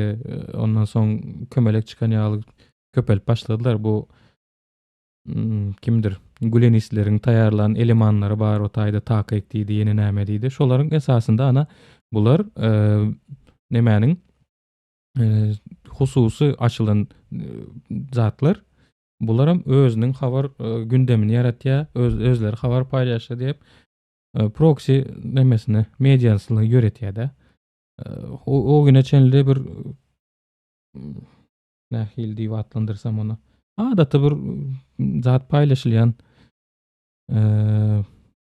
alışveriş bir platformasy diýin. Tmcars diýip. Emmekim bilýändir onu Türkmenistan içinde gaty meşhur. Ona amaldylar indi media guramasyna öwürdiler. Bir gowy bir zat etjek bolan üçin däl onu propagandany ýaýratmaga başga bir proxy media gerek bolýar-da. O taýda kadr etmesi bolan soň şoň ýaly itten galan bir zatlar bolsa tapsalar şona bir media guramasyna öwürüp şoň ýaly propagandasyny ýaýratjak bolýarlar. Proxy mediasynda. Ýöne bu proxy mediasy näme amaçlaýar? Bu köpçüligiň goldawy bar diýilen bir nemeni algyny ýaratjak bolýar-da. Ana özleri hususy firma bolmalaryna garamazdan ine döwletiň nemesini, habarlaryny ýaýratýarlar diýe. Bu okey. Näme diýip ýaýratýarlar? Ay ertirden akşama çenli ayna prezidentimiz onu etdi, prezidentimiz bunu etdi. Halk maslahaty şeýtdi, beýleksi beýtdi. Bularyň netijesinde näme pikir emele gelmeli adamlarda döwlet institutlary bar, olar işläp dur, ana şuň ýaly kararlar alyp dur diýip diýilen bir pikiri adamlaryň aklyna oturtmalyda. Ana olara hususy karhana bolsalar, bularam döwletiň işleýişi barada habar berip durdular. Köpçüligiň goldawyna bir aldy olaryň öz gözlerinde. Köpçüligiň goldawyny alyp durdular, hususy karhana bolup. Ondan soňra institutlar bar diýe. Mysal üçin soňky nemede hani saýlawlar geçdi, ýene näme geçdi diýip meclisin nemesini bayağı bir nemetdiler. Öwüp zat edip meclis bar eken, saýlawlarym geçýän eken diýilen bir pikir oturtdular adamlaryň akylyna. Proxy medialar bu tarapdan gaty neme täsirli ulanylýar. Häzir Türkmenistanda dogry ulanylýar diýemek, täsirli ulanylýar. Ondan soň institutlar bar, institutlar işleýär diýende näme diýjek bolýas bu taýda? Ana ýa-da mysal berip geçdim. Ana halk maslahatyndan bir ýaşuly çykdy, ine şu zatlary teklip etdi. Ondan soň değişli ýerem onu kabul etdi. Şoň üçin mene zatyňyz ýok, puluňyz az diýilen pikiri getirýärler. Ana onda diýmek institutlar işläp dur, ona halk maslahatam bar, islese ana meclisem bar. Meclisem nämäni orta atdy? Arkada diýilen bir nämäni çykartdylar. Näme diýler ona? Zwanie diýeýinmi? At takdylar. Onuň nähili bir nemesi var? Institutlara goşandy var. Nähili jogapkärçiligi var. Onu hiç kim ýazan ýok. Ýok, ine şu zatlara peýdalary bar, şuňaly aýra tynlyklary bar diýip onaň konstitusiýa ýazypdyrlar arkadagymyza.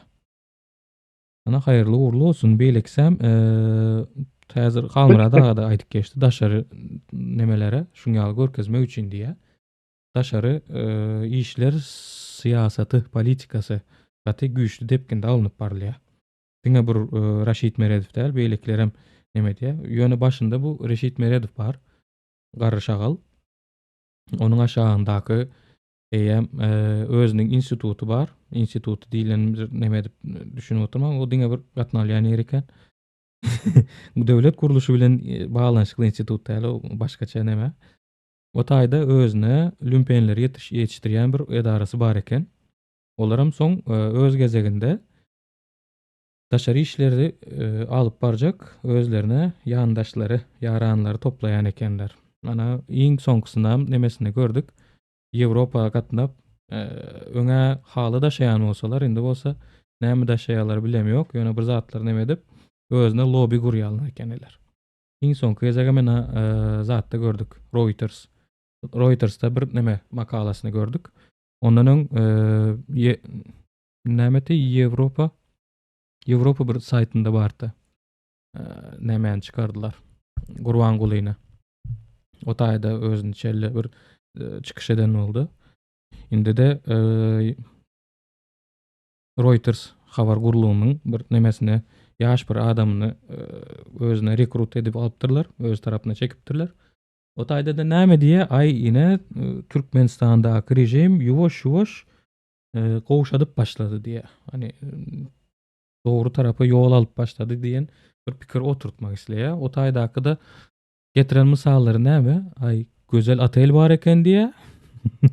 Atelde de gowy internet bar eken diýe. Beýleki ýerli bilen işi ýok o habarçygynyň.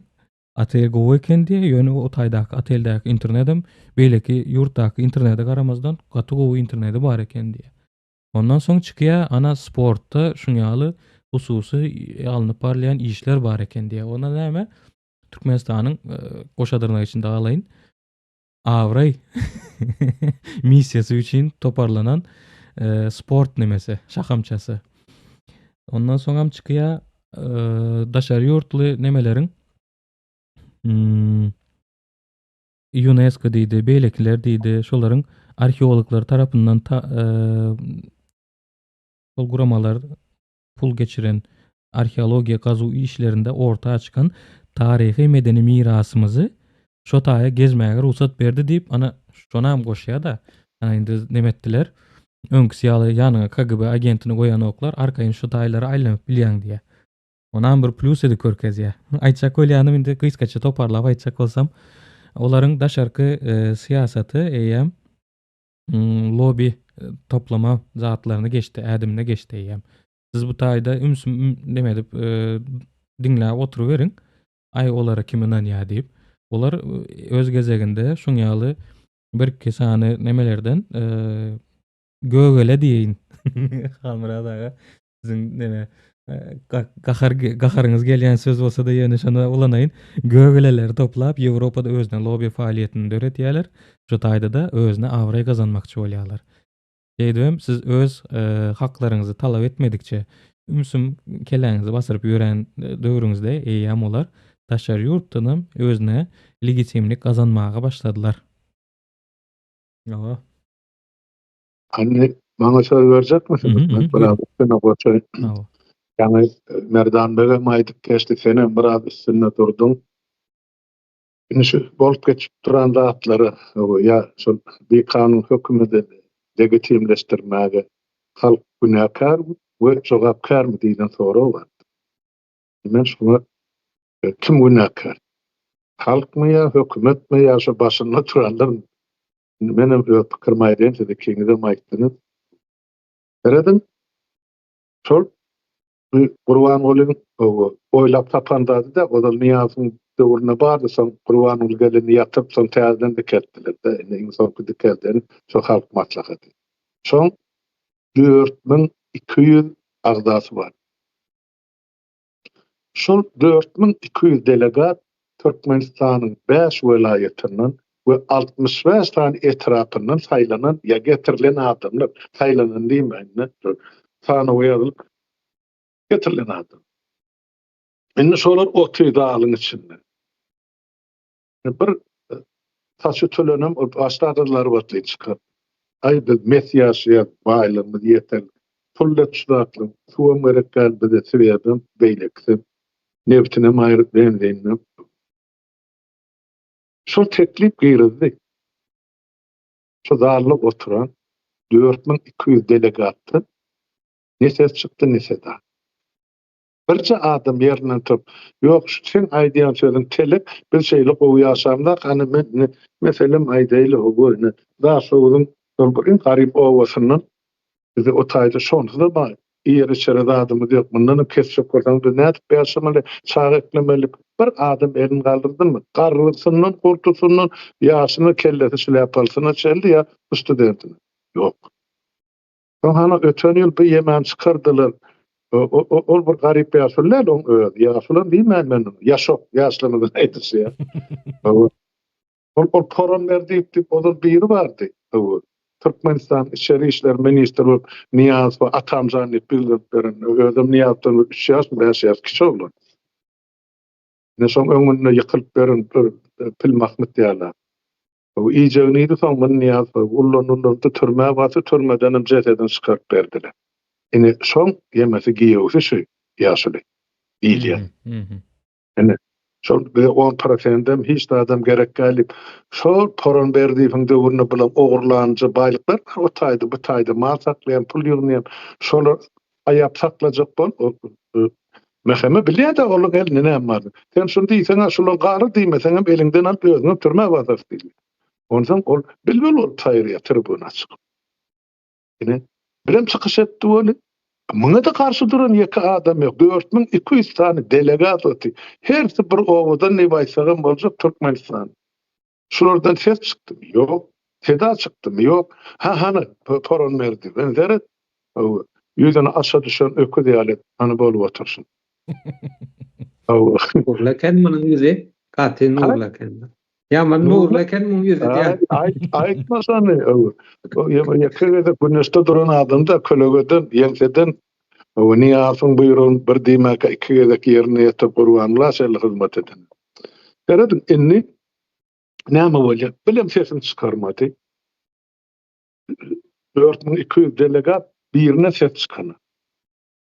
Ondan halkdan ses çykany.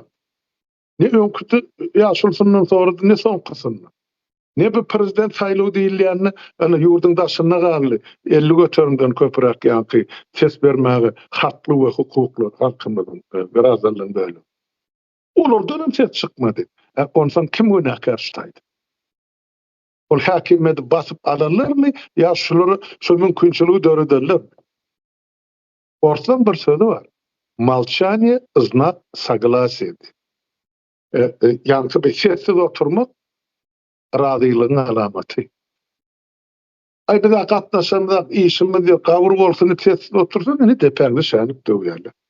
Şoň üçin bagyşlan ajam bolsa, süýjem bolsa kabul edin. Şu bolup duran jenaýetlerde, şu edilýän ýyzylma jenaýetlerde halkyň günäsi var. ya sesini çıkarana karşılık görkezene. Yani şu başta şu rus dilindäki tekstde aýdylan zat barda, eger şu umumy bir gazyny pasap ederse, şu halkyň hemmesiniň pikiri bir ýerde gaýnasa, şol sany häkimetde oturarlar, şonu bir kanuna laýyk bir dolandyr mümkin diýip. Emma şo gadanyň içinden özüni aýratyn tutup, öz tiresine, taýpasyna ýa öz tohumuna hyzmat edýän klan derese, onu borluk oturdy. Onu olur kanun yolu bilen näle legitimisasiýa yolu bilen gidip bir kanun eýläp oturan postuny ogurluk eden pullaryny milliardlaryny legitimleşdirýär. Şoňa da halk razylyk berer. Sesini çıkarmazlyk razylyk bermeklikdir. Razylyk berdiňizmi? Ene insanyňda getirip beni şu men çykyşynda aýtdym. Çağlarynda çeli salgyt saldylar. Ruskasy bolmasa da jerime, mektebi bolmasa da jerime, depter olmasa da jerime, kitap olmasa da jerime. Ondan o mektepde oturma mı näme? O taýda bar ilim almalar, bilim almalar. Hanby mektep moğolluklarynyň ýa pedagoglaryň jogapkärçiligi bardy, ýa söz ýok. Diňe şol ýurdun daşyny çykan en atalary, ýurdun içinde galan ýa-ki işsiz galan çağalary, enelerini, atalaryny, garrylaryny, gurtularyny ta düýpli çökermek üçin ene kabul edilen bir şular ýaly bir kanunu emesi hareketleri. 10. aprelden 30. aprele çel olursa kanunu kol çekipdir ol. Ýa-da peşemler kan. Şoňa da teýetim çykarman otylar. Bu näýem 3. may ýogdan beýleki milletler ol hu diýip köçe çykan. Ana Amerikalar çykyp otylar Trumpyň hem garşysyna. Hani türkmenler. Indi size başga näme jeda gerek? Şol köýüz olur uğrayan bolsaňyz ýurduňyza, çağalaňyza, garrylaňyza, enatalaňyza, indi şu bäşi uğratsaňyz ýetmeýär. Ya hatyň özüňiz ştaýdan azyňyzdan ölmeli, ya şu tathyşdat uğratman olur azyňdan ölmeli. Saýlan özüňize göre. 3-nji ýolu hemmäň öz hakykyň üçin hereket etmek. Ine ştaýda ibaret halkyň jogapkärçiligi hem günäsi. Boldy indi hemme zaty bolşuýa gaýtmaly. Onsoň ol mesele ya problemi Gurban Gulya on oğluna da mesele bizde halkta. Şu düzgünü, şu çüýran rejimi hakimet başından ayırmak bir mesele. Yani şoň ornuny adaletli işläp duran kanunly döwlet gurmak düýbünden başga bir mesele. Ine biz Gurucu Meclis we ýa-ki Milli Halat Ediş Komitet şu ýol halka teklif edýär. Hemme bizim pettemlerimiz, maksatnamalarımız barfi ýazylgydyr, alyp oku. Ýok şoňa da ýaltanýan bolsaňyz, hereket etmejek bolsaňyz, onda borluk oturdy. Ýurt ýokdur. Inne ana çağalaňyza da salgyt salyny. Mundan beter näme gerek? Ýurtdaşlar. Wala men şu ýerde durup, gerek bolsa düýüp diňlejek bolsaňyz, men öz sahypamda asylgydy şuňkadan çykyşlap, şu tak baray. Men bu taýda wagtyňyzdy alyp oturmaýyn. Yok, indi wagt almak der. Halmyrada bu taýda da sora gelipdi. Soňra nemelerini dillendiren diýipdim. Yani özüňiz aýtdyňyz, şu sora aradan çykan boldy. Wagt ýitirmedäl. Sag bolun, Merdan bey. Doğru. Az bolsa ýa ýerini doldurayın. Ay doldurlar halkymyza her bir teklip peýdalar. Merdan, o sizin bilýäňiz o taýda halkymyz bilen köpüsi. Aýdy ber. Endi Yani içirak ýagny taktikasyny bularyň açyklanjak da legitimizasiýa edişleri da özlerini halka nädip kabullandyrjak. Olar ene ýanky Ors portalyň ýandaşlary bar da ýandaş neme şahalary. Beýan TV diýdi, takyp diýene garakan olar. Nähili bularyň sözlem gurşuny synedin ýurtdaşlar. Türkmenistanyň prezidenti şöyle kanuny ýa-da şoňa meňzeşdirdiler.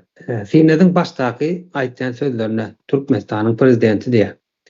Demek Türkmenistanda prezident ba diýdi bolýar. Prezident legallaşdyrýar. Prezident ba bolýan bolsa, demek seni saýladyň. Senin neme? Senin prezidentin diye, sen sayladın onu diýdi bolýar şol.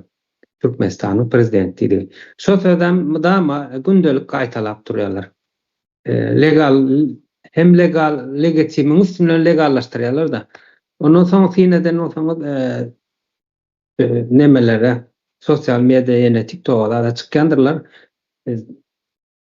Senin onu imalındı, benim bunu imalındı, adalet yok da deyip. Yani şu taydadan sonra yani Serdar'a yüzleniyorlar.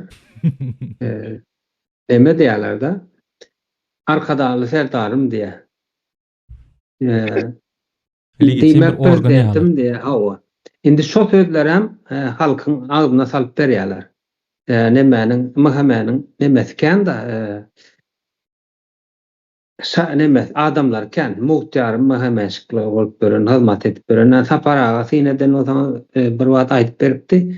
Biziň edaralar içerlerde mahkemeye getirip oturtdy diýär. Demek mektepde sağlyk ojaklaryny hemmerde bar. Ene şol narazy bolan adamlar izarlap berýär. Bular ağzına salyp berýärler şeýdik geple diýip. O da pahyram şonuň ýaly gepmesem peýda bolarym kadýa ol hak bir oýuna şärik bolup duranyň habary ýok da özüniň. Näme üçin şolan prezident barmyşyn? Näme üçin şolan arka daglasymyşyn? Yani şo sözi bir näçe aýtdyrýarlar, bir näçe adam üstünden bolan näme näme informasiýony nämäni ýapýarlar da psikologiýasy, adam psikologiýasyna şöyle ordat bar. Jahil adamam bolsa, bilgili adamam bolsa, mydama näme gözläp berýär? Bilgi gözläp berýär. Maglumat gözläp. Bilgili adam, jahil däl adam eşden bilgi maglumatyny seçip bilýär, saýlap bilýär. Geregini alýar, digeregini çykarýar. Ýöne Türkmenistanda ola halkymyz jahil boýlan soň karşysyndaky informasiýany kabul etmene mejbur etýärler da ýani. Şo Serdaryň biziň prezidentligimiň, biziň şonu kabul edendigimiz, biz şonuň saýlandygymyzy nemetdirjek bolýarlar da, beýnine gazajak bolýar da, halkyň beýnine gazajak bolýarlar. Şol adamlar kabul etdirjek bolýarlar. Adamlar yaramaz, ol gowmuşyn, ol etjek bolýarmyşyn, ýöne ministrler gowdämişin. Şonuň ýaly oýun oýnak gelip otylar da halkyň içine. Şu Ýogam Türkiýedäki Gülenist ýaly.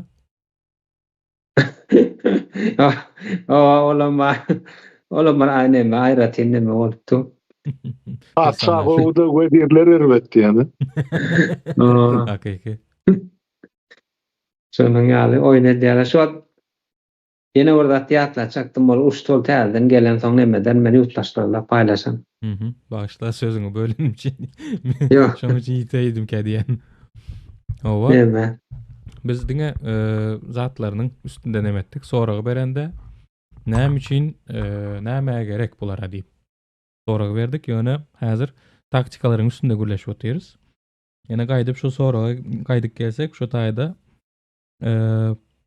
literaturada, politologiýanyň literaturasynda şuň ýaly bir orta atylan adalyga bar da. Ol adalganyň ady näme? Proxy rejim. Proxy rejim barada şol ýene de şu atışgir diýelermi? Garry şagaly elindäki halkara gatnaşyklary öwrenýän çagalara sorak görüň. Proxy rejim barada eşitip görüpdilermi? Indi proxy rejim sözüne iň başyndan başlagaly. Proxy diýmek latin sözünden gelýär. Prokurator sözünden gelen bu proxy sözü, yani bir başkasynyň adyna bir işi edip bermek. Vekil, halkyň vekili diýilen neme bar, ýene şol prokurator sözünden gelýär. Indi proxy rejim diýilip nirden ortağa çykdy? Bularam soğuk söweş döneminden ortağa çıkan neme. Gysgaça aýdylanda proxy söweşler adalgasy ortağa atılıpdy. Şondan soňam eýen bu proxy rejimler diýilen adalgalar ortağa çykyp başlady. Näme üçin bunyň taryhyny aýdyp berýän? Bu proxy rejim diýmek biriniň eli bilen başkasynyň hyzmatyny etmek. Mysal üçin biziň elimiz bilen ýani biziň başymyza birini getirip goýan bolsalar. ya bolmasa bir ors birini getirip koyan bolsalar, bizim nememiz, kanımız eýem gaýnardy. O gelmişek bu taýda näme edip ýör, bize näme üçin buň ýaly zulum edip ýör, basýy edip ýör diýip ayağa galardy. Ýok, ýene geldiler öz arasyndan iň samsygyny saýlap, buň ýaly özüne vekil edip goýup gitdi. Bire boyun eğmeyecek olup nemette öz aç gözlüğünden yok men boyun eğmerin deydi. Ona hazır neme aydıp berdi, halmıra dağa aydıp berdi. Gümür tamır zat bilen yok ettiler onu. Özüne ınamlı köpeğine getirip oturttular prokuratora. Şimdi bu başka birinin hizmetine edotyrka bütün dünyanın ünsünü özüne çekmeli däldi. Bu taýda da eýem ikinci bir adalga ortağa çykýar.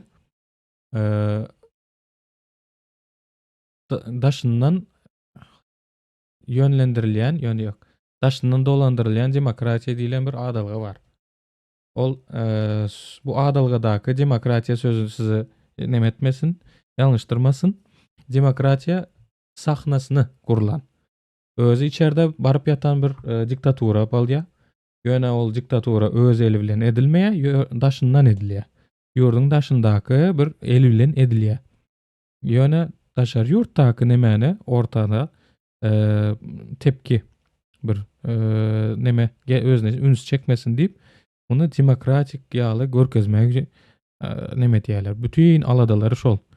Olmasa häzirki aýdyşym ýaly 10 ýyl çykdajet näme etjek olar? Koreýa ýaly et boldy, Demirgazy Koreýa ýaly. Ana men etdim, men goýdum diýip etse de edibermeli. Sebäbi bütün adamlaryň zatlary bastyryldy. Häzir kritiski myşleýän edip biljek hiç kim galmady.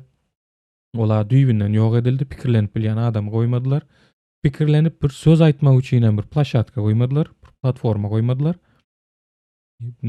Kim näme diýip ortağa çykjak bolsa, sen ýygnaýas diýip şuň ýaly gorkuzyp halky gorku astynda saklaýarlar. Şey dibem, özüne legitim ýaly görkezip bilýärler. Hani bar sebäbi şu, daşyndan ýönetilýändigini, daşyndan dolandyrylýandygyny gizlemek üçin bar nemesi aladasy şol, gizlemek. Daşyndan ýönetilýän bir sistemany diktaturadygyny özleri bilýärler. Ýewropa bileşigi bilýär. Adam hukuklary goraýjylary bilýär. Ýöne häli bugüne çeýle çağırýarlar, Birleşen Milletlerden bir iki sany gelýär, Şlapçetka diýilen bir neme bar, nadan var. Olam gelýär, ana ay göze gowadan geçdi, ana dünýä bilen baglanyşyga geçdi, ýene näme geçdi. Ýöne izolýasiýa dowam edýär. Şimdi bar edip biljekleri hem diňe bir şu sahnany dolandyrmak, dowam etmek. Bu sahna ýykylanda näme görüler? Daşyndan ýönetilýändigini, daşyndan dolandyrylýandygy ortağa çykar. Ortağa çyksa da näme bolar? Ayaklanma bolar. Ayaklanma ortağa çykmasyn diýip häzirki nemeler boýunça ýene bular gitse ýurt Siriýa ýaly bolar, Afganistan ýaly bolar diýip şoň ýaly nemeler bardy. Gorkuzyp adamlary.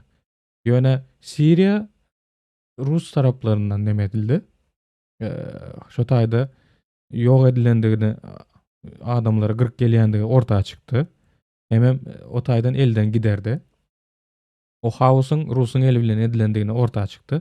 Indi o zady gorkuzmany ulanyp bilen ýoklar. Awganistana mäzerinde öňden beri gelýän, dowam edip gelýän doganlyk bir ýurdumuz bolupdyr. Onu nirden bolsa da, nirden tapan bolsa da. Indi hiç zat edip adamlar gorkuzyp bilen ýoklar.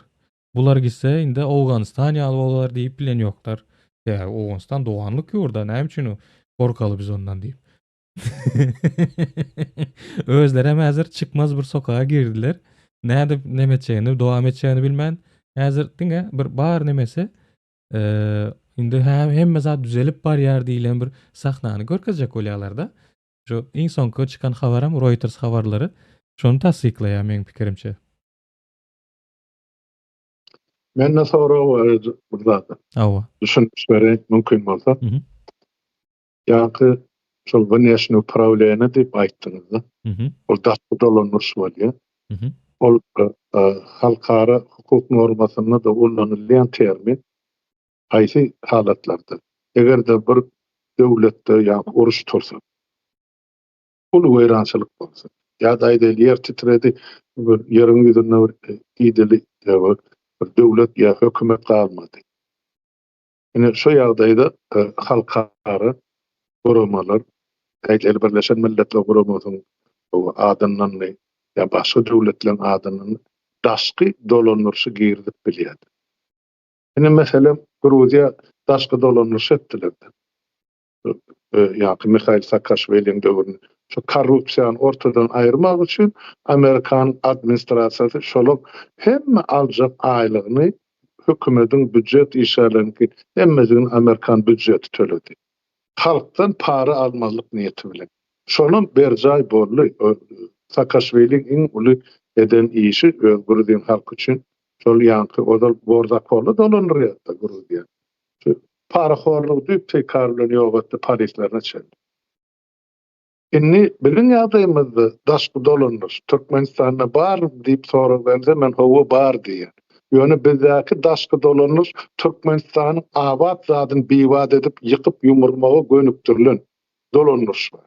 Ol kimiň elinde? Ana ikinji nowbatda Orsiýetin elinde. Orsiýetin arka ýüzünden Hytaý dolanýar. O beýle ýüzünden Eýran özüne gerek emani gadyny ýoksa muhtuna diýen ýalanly. Ine daşky dolanýar bizde şundan da bar. Nirä diýär ýurdun baýlygy. Hani illat millet aýdyp ber. Bolýa men ykdysadyýetçi, men kanunçy ýa-da taparagy ýüzgede sorady. Bir adam çykdym şunu karşysyna aýny şu zatlar şeýle boldy, bu zatlar beýle karşylanýar şunça gadanaldy diýip. Ýok. Da diýeri zatlary ýok elinde. Biz şu mahal Orsiýetin elindäki ýa-ni bu näşe probleminde ýa-ni daşky dolanýarda duran başynda da ýene dikme serdarlar atalogul, atı dogry bellap geçdiňiz. Olary bellen Kreml bilen Putin. Onu bizim Türkmen halkymız bellenmedi. Olaryň ýetişmeliginden hyzmat edýär. Şu bize de meseleňiz boldy. Akydyn näme nakyd ýan bolsa Türkmenistanyň. Ine halkymyzyň düşün görüşi. İnternem şu zatlara, şu cenayetlere düşünmen, öz cellatyna çokunu oturan Türkmenlerimiz azdı. Ay bize Ors onu verdi, Ors bize bunu verdi. Bir ýaşulymyz aýdyp da maňa ýerdi. Ors bize diňe dik turup fiýmany öwretdi. Başy hem elindäki emlegimizden, atymyzdan, malymyzdan, mülkümizden maldy diýdi. Ine şeýle boldy şu. Ine Orsyň bereni şol. Başa da atýar. Menim görüme näme özlerini kurdular. Paxtan Türkmenistanyň ýygnaýan meselem akydym paxta perrabotkan o Ivanovda Orsiýetde ýa-da Ereutowda gurulýan. Şu taýdan Türkmenistanyň hem Özbegistanyň şu beýlerleri akyd şu taýda işledir. Önüme Orsiýetde galy. Biz ene şu gurgurluk bolup işledik. Ya yalan görkezler niýe paxtada ot bar Merkez Aziýa territoriýasy. Ýokdy. Ene beýfgaça aýtsak, ene bizim şu daşky dolanýarşymyz Orsiýetin elinde. Bizim näme ýüpümizmi, ödemimizmi, jylawymy, hawa. Bedew ma ýok, bede hawa şol. Araba goşulýan. Teşekkür ederim. Hawa, ne şeýlere. Şonu aýdaýyn kardeşim. No, hakyky ine Saparagada biri aýdyp geçdi-de. Bu institutlar barada öğrenin diýip. O taýdaky ekstraktiv institutlar näme diýär? Ekstraktiv häzirki aýdyşyňyz ýaly hemme zady sömürmek üstüne. Paxtany sömürdi, başkany nebeti sömürdi, üzümlere çelle sömürüp alyp gitdi. Näme etdi? Ay, ne size demir ýol berdik. Demir ýol bilen diňe sömürmek üçin demir ýol gurulan bolsa, bu demir ýol başymyza ýapaýlymy? Ekstraktiv diýmek şu da. Hemme zady sömürmek. Ýöne bu Sowet ýykylandan soň şu ekstraktiv zatlar, institutlar ýurdun haýryna işlejek ýagdaýa getirilmedi. Hiç birinde reforma geçirilmedi. Şol ekstraktiv sistema işleýänler hiç biri halkyň öňünde jogap bermedi. Şeýdem, ine dowam edip kelýär. Häzir näme üçin ýetkesin? Näme üçin Russiýada hyzmat etmesin? Hemme zat öňküligine dura.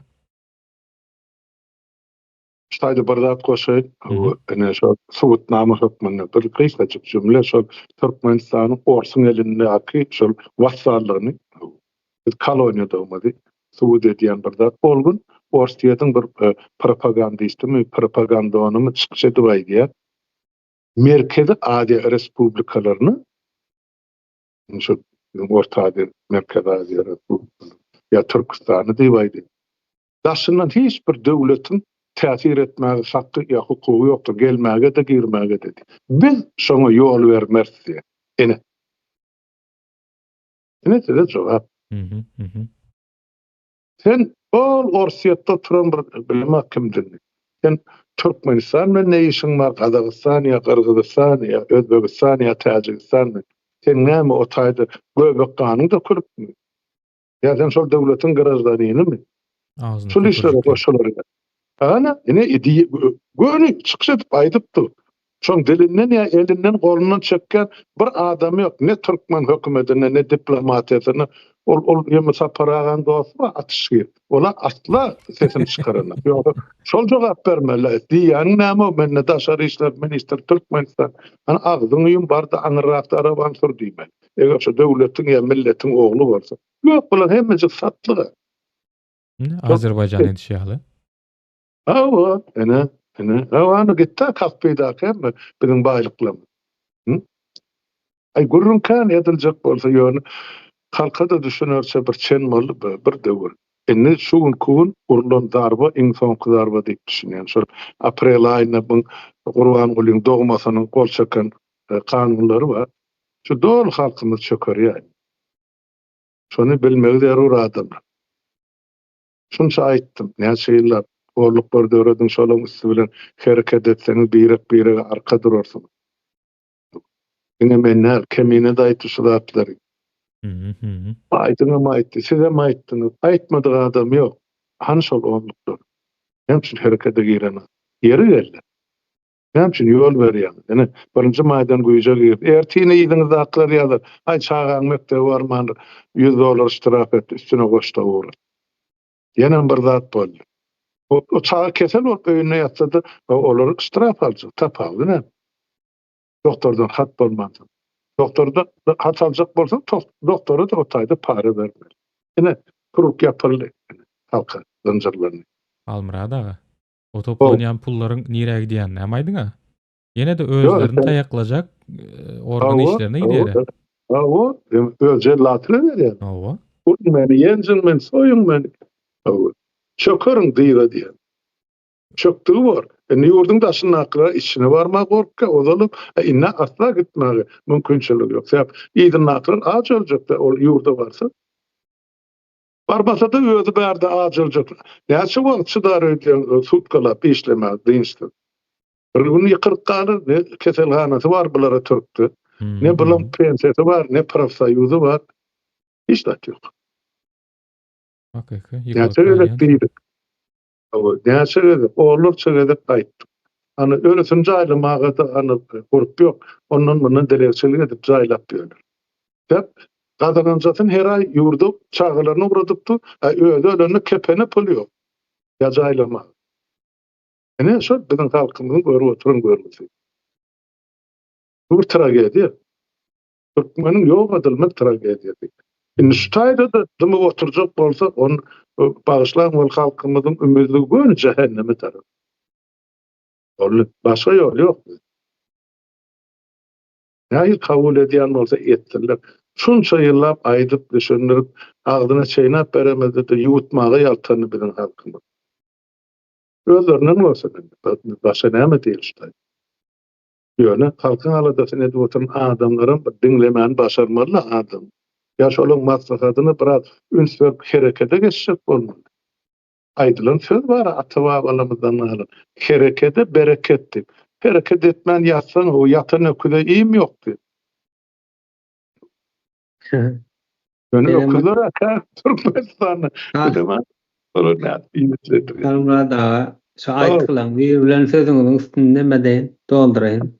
Hani Ene ýaňy aýtyp geçdiňiz da Niýazow öňki Sapar Murat 92-nji ýylda birinji prezident bolmany haky ýok eken diýip ýani. Hukuk taýdan haky ýok. Indi şuna bir näme bar da türkmeniň aýtgysyga wagt gelýär. Ataň zatça, eneň zatça, sen näden boldun apbakça diýär. Söýleýär ýa-da näme? bizler garaşsyz bolup dursaýny Rus imperiýasyna garaşly bolup dursaýy döwür soň garaşsyz bolduk diýdik. Golüni Niýazow hukukdaşy gelen bolsa diýmek bizde döwlet guruluşy gurulmady. Yani kökçülük, şu sistemanyň kökçülükde düýbi ýok. Ondan yurttaşlara yüzlenesim gelýär-de. Ene Serdar ýaşdyr, ene düzedip başlady, ýumuşadyp başlady. Serdara ökdedär eken ene gyýdy gelýär, ol gyýdy, daş etýär, atdyp demedip Yumşak geçişti yani. O nemeleri bir propaganda sözlerine inanmaly däl diýip aýdýanda, olaryň hem tutuş sistemanyň kökü ýok, çürük.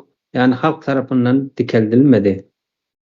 Indi näme üçin biz bu ýagdaýlarda bular nirden güýjalýarlar diýsen ene özleri üçin ýazan konstitusiýalar bardyr. Şonuň 76-njy maddasyna sinetsinler. Näme diýip ýazýar şu taýda? Serdar İçeri işleri, Adalet Ministri, Prokuratura, Ýokary Prokuratura, Ýokary Kaziýet, garaz güýç ulanjylaryň hemmesini özü belleýändir Serdar. Diýmek bu näme diýmek? Güýç bir ýerde toplanıp jemlendigi diýildir. Döwlet guruluşynda onuň ýaly bolýandyr. Prokuratura, sud garaşsyz, tarapsyz işleýändir. Yani prezident ýa premier belleýändir olary. Şoň üçin 76 maddada 76-njy maddada hemme zat ýazykdyr. Şoňa sinet ýani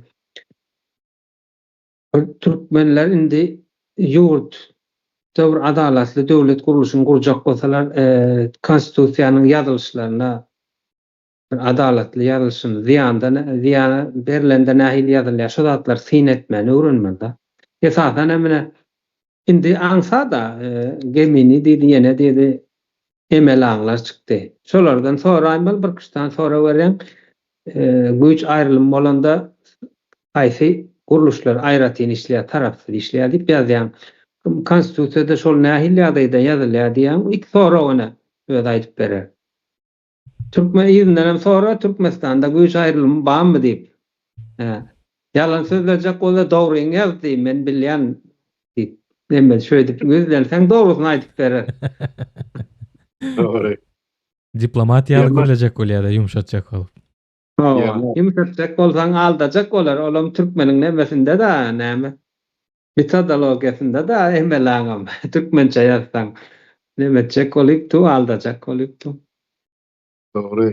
Hani soralar ýokmy ýetdi? Hani häzir menem okajaktym häzir. Bu wagtdan bir çene ýetip barýa, halkymy ýadatmaýdy. Olar da işli boldy.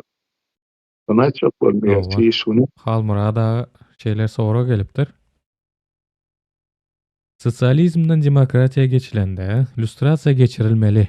Mening pikirim, lüstrasiýany geçiren legitim bolmaly, geçirmedigen legitim däldir. Siziň pikiriňiz nähildi?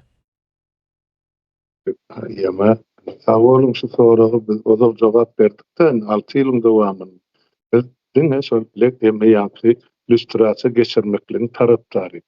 Ol biz sosializm sistemasynyň kapitalizm sistemasyna geçdikmi, garşyga geçdikmi, Türkmenistan Respublika adyna deki Türkmenistan etip goýdular. Şu zatlaryň hemmejiginiň içinde ulu jenaýetler ýatyr. Şunu aýyl-saýyl etmek üçin biz iki zat etmeli. Biri lüstrasiýany dogry geçirmeli. Şu elektron hökümetde, döwletde, parlamentde näde bolsa ozal işler, şugun işler, erti işlejekler hemmede geçmeli. Täze şoçda ýaşlary täze döwleti gurmaklygynyň esasy maksady sebäbi şol lüstrasiýadan geçen adamlar bilen döwlet bolýar. Ol peçat goýar, namyna ýer bolmadyk, ýöne islenlik adama ýedip hyzmat etme taýýar adamlar bilen bir adamy bilmeýän. Derrew ýeňsäňden pıçak bolýar. Şoň üçin lüstrasiýa çok manşetde geçirilmeli biz elmeden nıktak gelýär. İkinci de şol ýurtdaky bolup geçen jenayetleri, kim şu jenayetler göredipdir, kim şu jenayetkarlara hyzmat edipdir, nä derejede. Ine şolary hemmejigini näçe derejede ogurlyk edipdir, şolary hemmejini açmak üçin bize KGB'nin arhivlerini açmak gerek. Şol açylanny şu gün bir topar käkelýärlik ine kelletini ýalançlap halkyň öňüne adyl suwdyň öňüne jogap bermeli ýeri bar. Ölenem bolsa şol çağılar jogap berer. Oý bilip goýsa kimiň ne berese dedi. Bular näçe milyon halkyň ölümine sebäp boldular. Bir wagt ajal. Kimse tiryakdan, gerayindan, türmelerde çüýredildi, wahhabi diýil, näme diýil. Ýok zatdan dakyl halkyny gıranjyran etdiler. Kim jogap bermeli zatlar.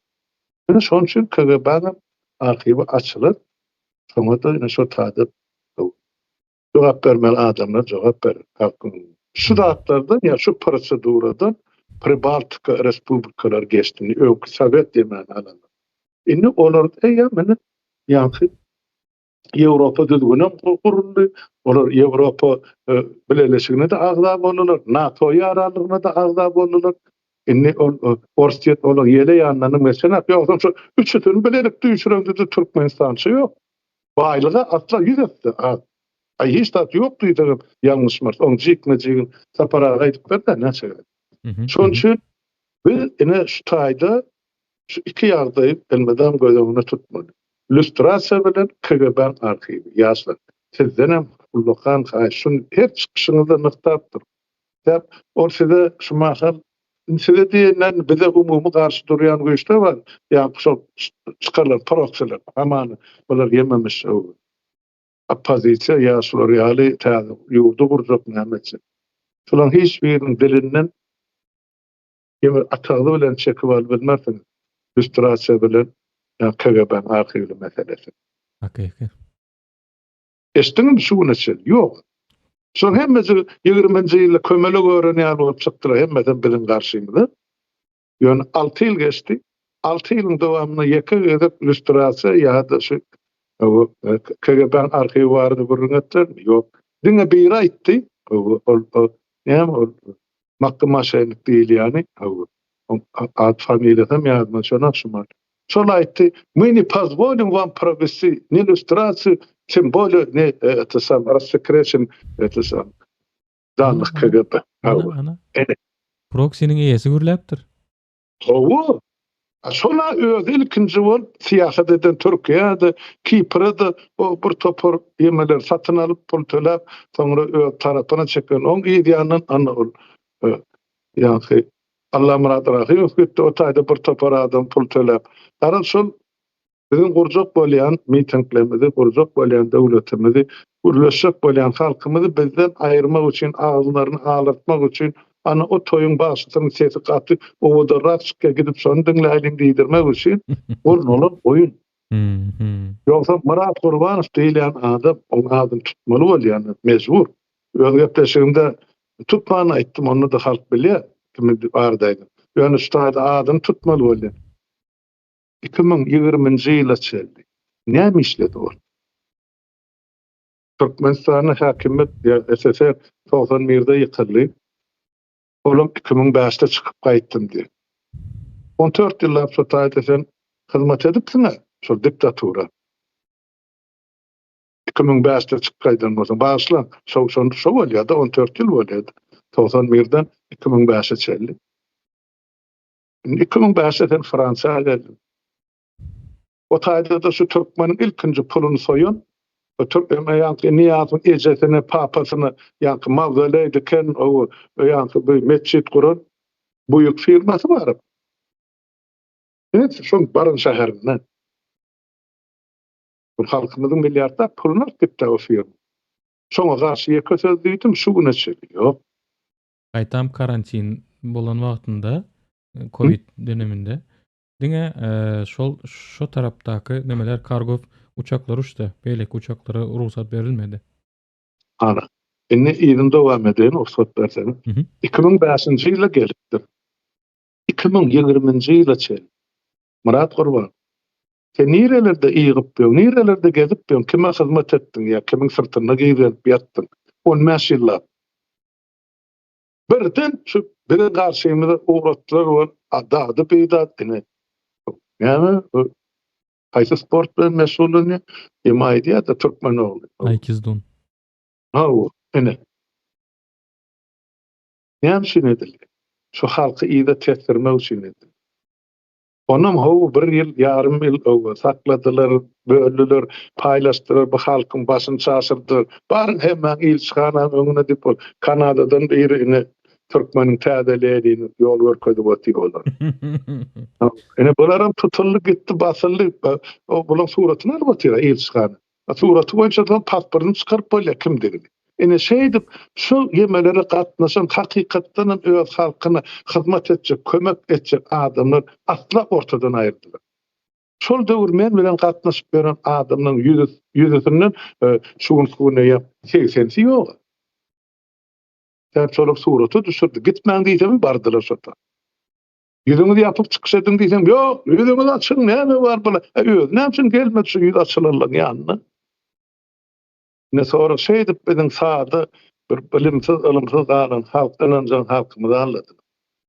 Yönü görüş devam ediyor.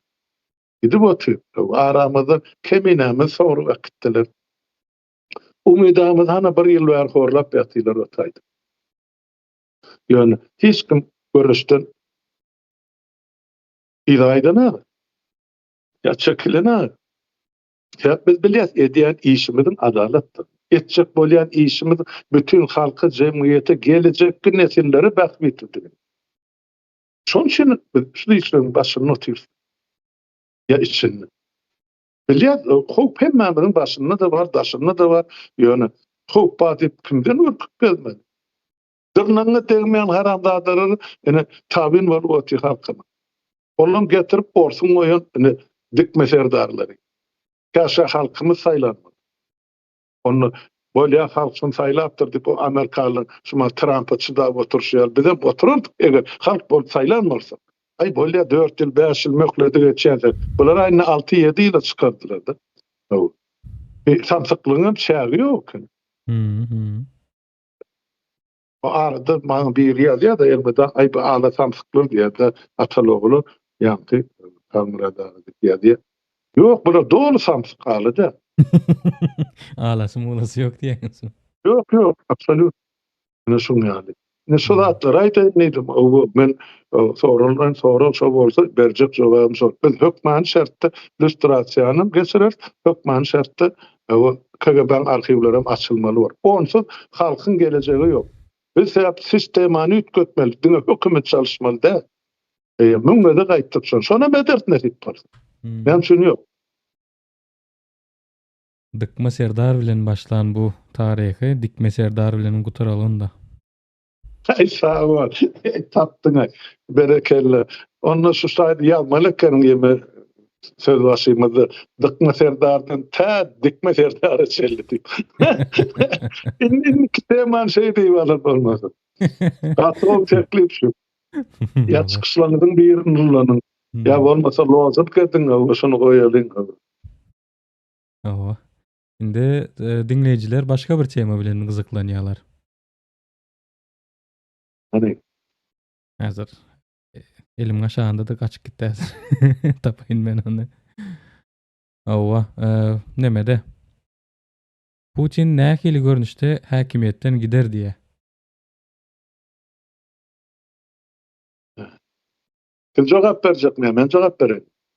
Mene soragy orta attım. Üstlenen aýdy bersin indi. Merdan ham sen öz pikirini aýtsaň men özüm kin aýdym. O sizem niýetçi siýasatçy aýdyr. Damagyny öylesini halmyrada. Aha. Putin nähili aýrylar. Biziň nähili aýrylanyň hiç tapady ýok. Bize Putin boldy ýa onuň ýandaklar bolsun. Türkmenistana bolan basgasy gyzyklandyrýar bizi. Putin bolsun ýa beýleki hiç gyzyklandyrýan ýok. Ýatyp süýüşip gitsin ýa dik ýörek gitsin öz nemesinden aýrylanda hiç nemesi ýok bize. Bize gyzyklandyrýan ýerine sin bermeli. Türkmenistanyň üstündäki basgasy onuň aýaklary bilen arasy nähili ýagdaýda kesilýär. Ýani ol Putin'e motaýda bir adam da ol FSB'niň basgasy başyp Türkmenistanda. Şonuň nemesi täsiriniň nähili boljagyny gyzyklandyrmaly biziň.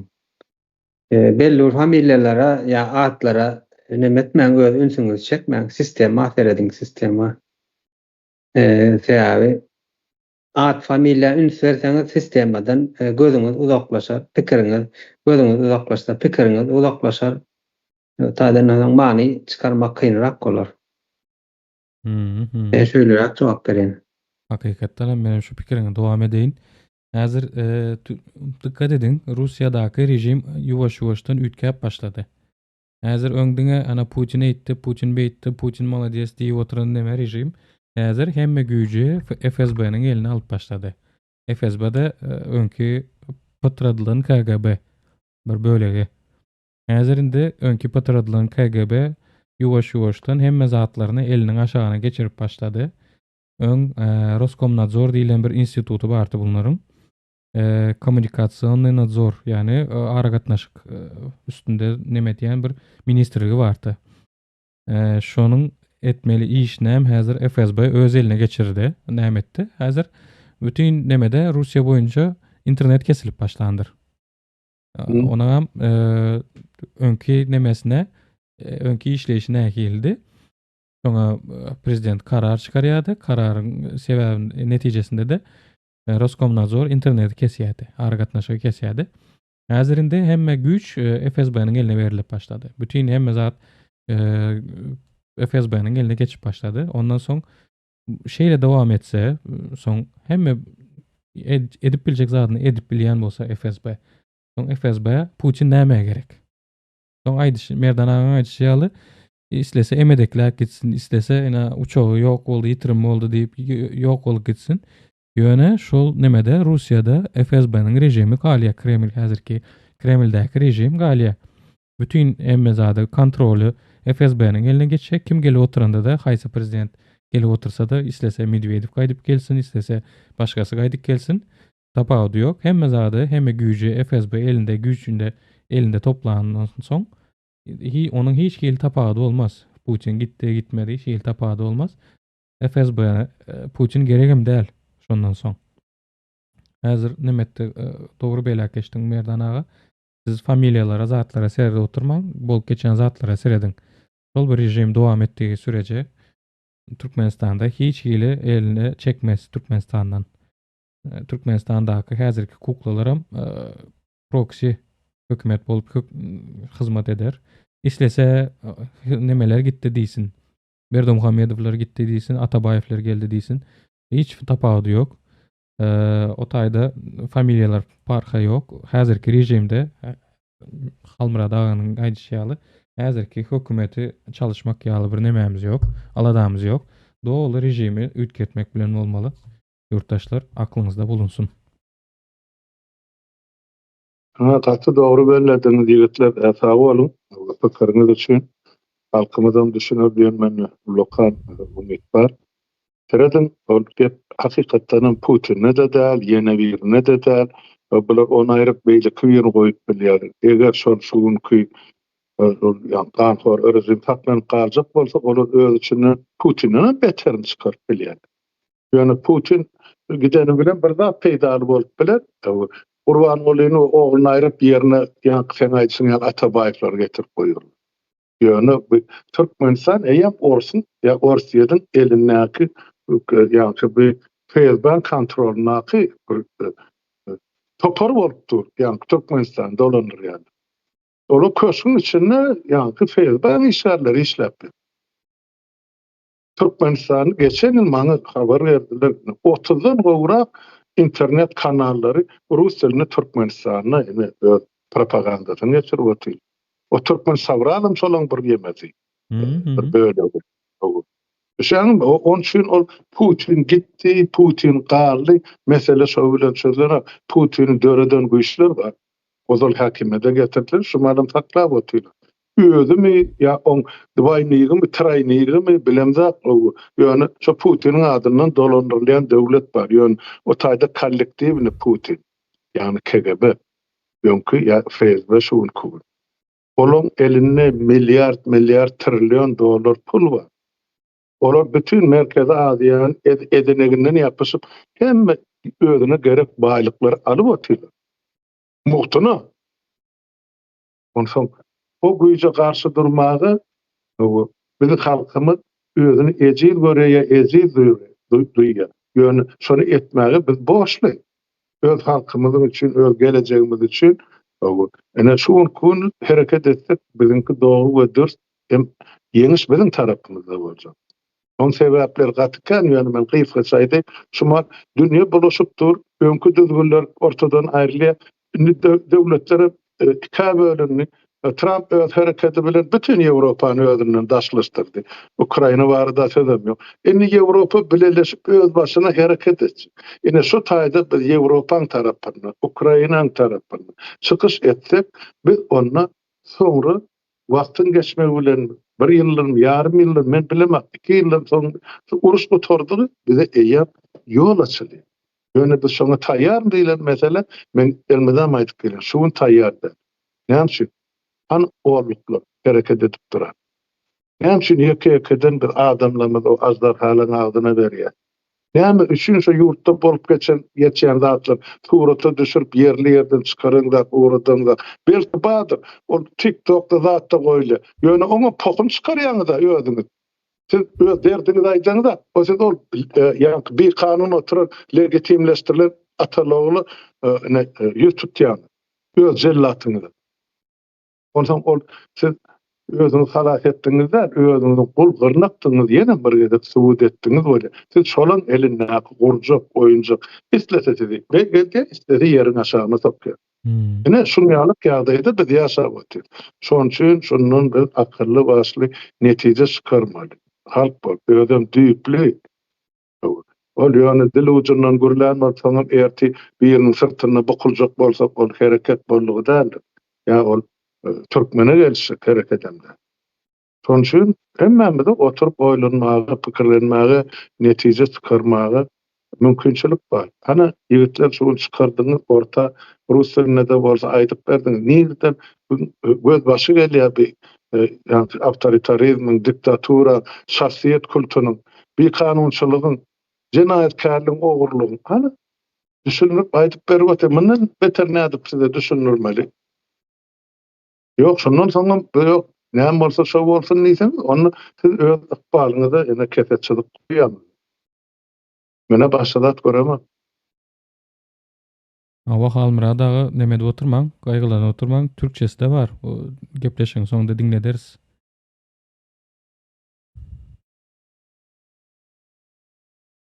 Öyle goýup bilersiňiz. Ya link edip goýaýyn, soň gerek adam açdyn diňlesin, görsün özü.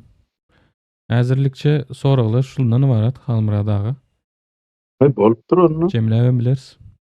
Sağ Cemle berýär. Sağ olun çağırığınız için ýigitler. Sağ olun yurttaşlar dinleýäniz için. Aýyplaşman bolşýar kabul edin. Ýagdaý gaty agyr we kyn. Indi jogap bermek, hareket etmek sizden. Kömek etmek, ýardam etmek, sizi gollamak, gerek bolsa dürli tribunalarda çykyş etmek bizde. Her bir adam öz etmeli işini etmeli. Sağ olun dinleýän üçin, sağlykda görüşelim. Ýigitler sizem sağ olun, edep çykyşlaryňyz üçin minnetdar. Şeýdi wagtal çagyryp durun. Bize her gün galsa her gün çağırırsın. Ýöne sizin işiniz kän bolansyň çağırıp bilemsek. Sağ olun, işim kän bir tarapdan okurdagam goýberen at bilemem. Şo Türkmenistanyň mawlularynyň dogasymy ýa-da bir zada diýär Abdurrahman bey. Yo oýna diýär. Yo neme? Kapırlara täsir edenok diye. Yok. Ayağının orsu olsa tədir edenek. Bolya. Merdan ağa. Bolya. Sağ olun, gepleşige çağıran geleňiz üçin kardeşler. Näme etmeli bolsa da halkymyza billenýän-de halkyň öz etmelidir. Başga ýerden hiç sada garaşmaň. Propagandalara, yenelere. O dilesen olsun.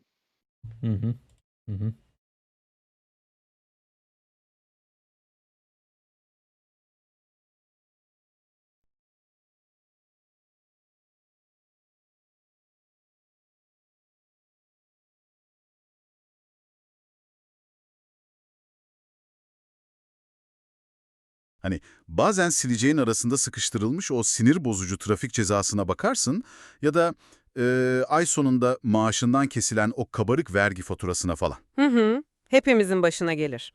İşte o an kendi kendine şunu sordun mu hiç dinleyicimiz? Yani devletin benden bu parayı böyle zorla almasının, gece karanlık bir sokakta karşıma çıkan ve hani elinde bıçak tutan bir soyguncunun cüzdanımı istemesinden tam olarak ne farkı var? Gerçekten de oldukça sarsıcı bir soru bu. Değil mi? Düşündüğünde ikisi de temelde sana aynı şeyi söylüyor. İkisi de şey diyor yani, eğer dediğimi yapmazsan, bana itaat etmezsen seni cezalandırırım, özgürlüğünü kısıtlarım, atıyorum seni hapse atarım falan diye tehdit ediyor. Açıkçası siyaset felsefesinin en temel ve yüzleşmesi en rahatsız edici sorularından biri bu.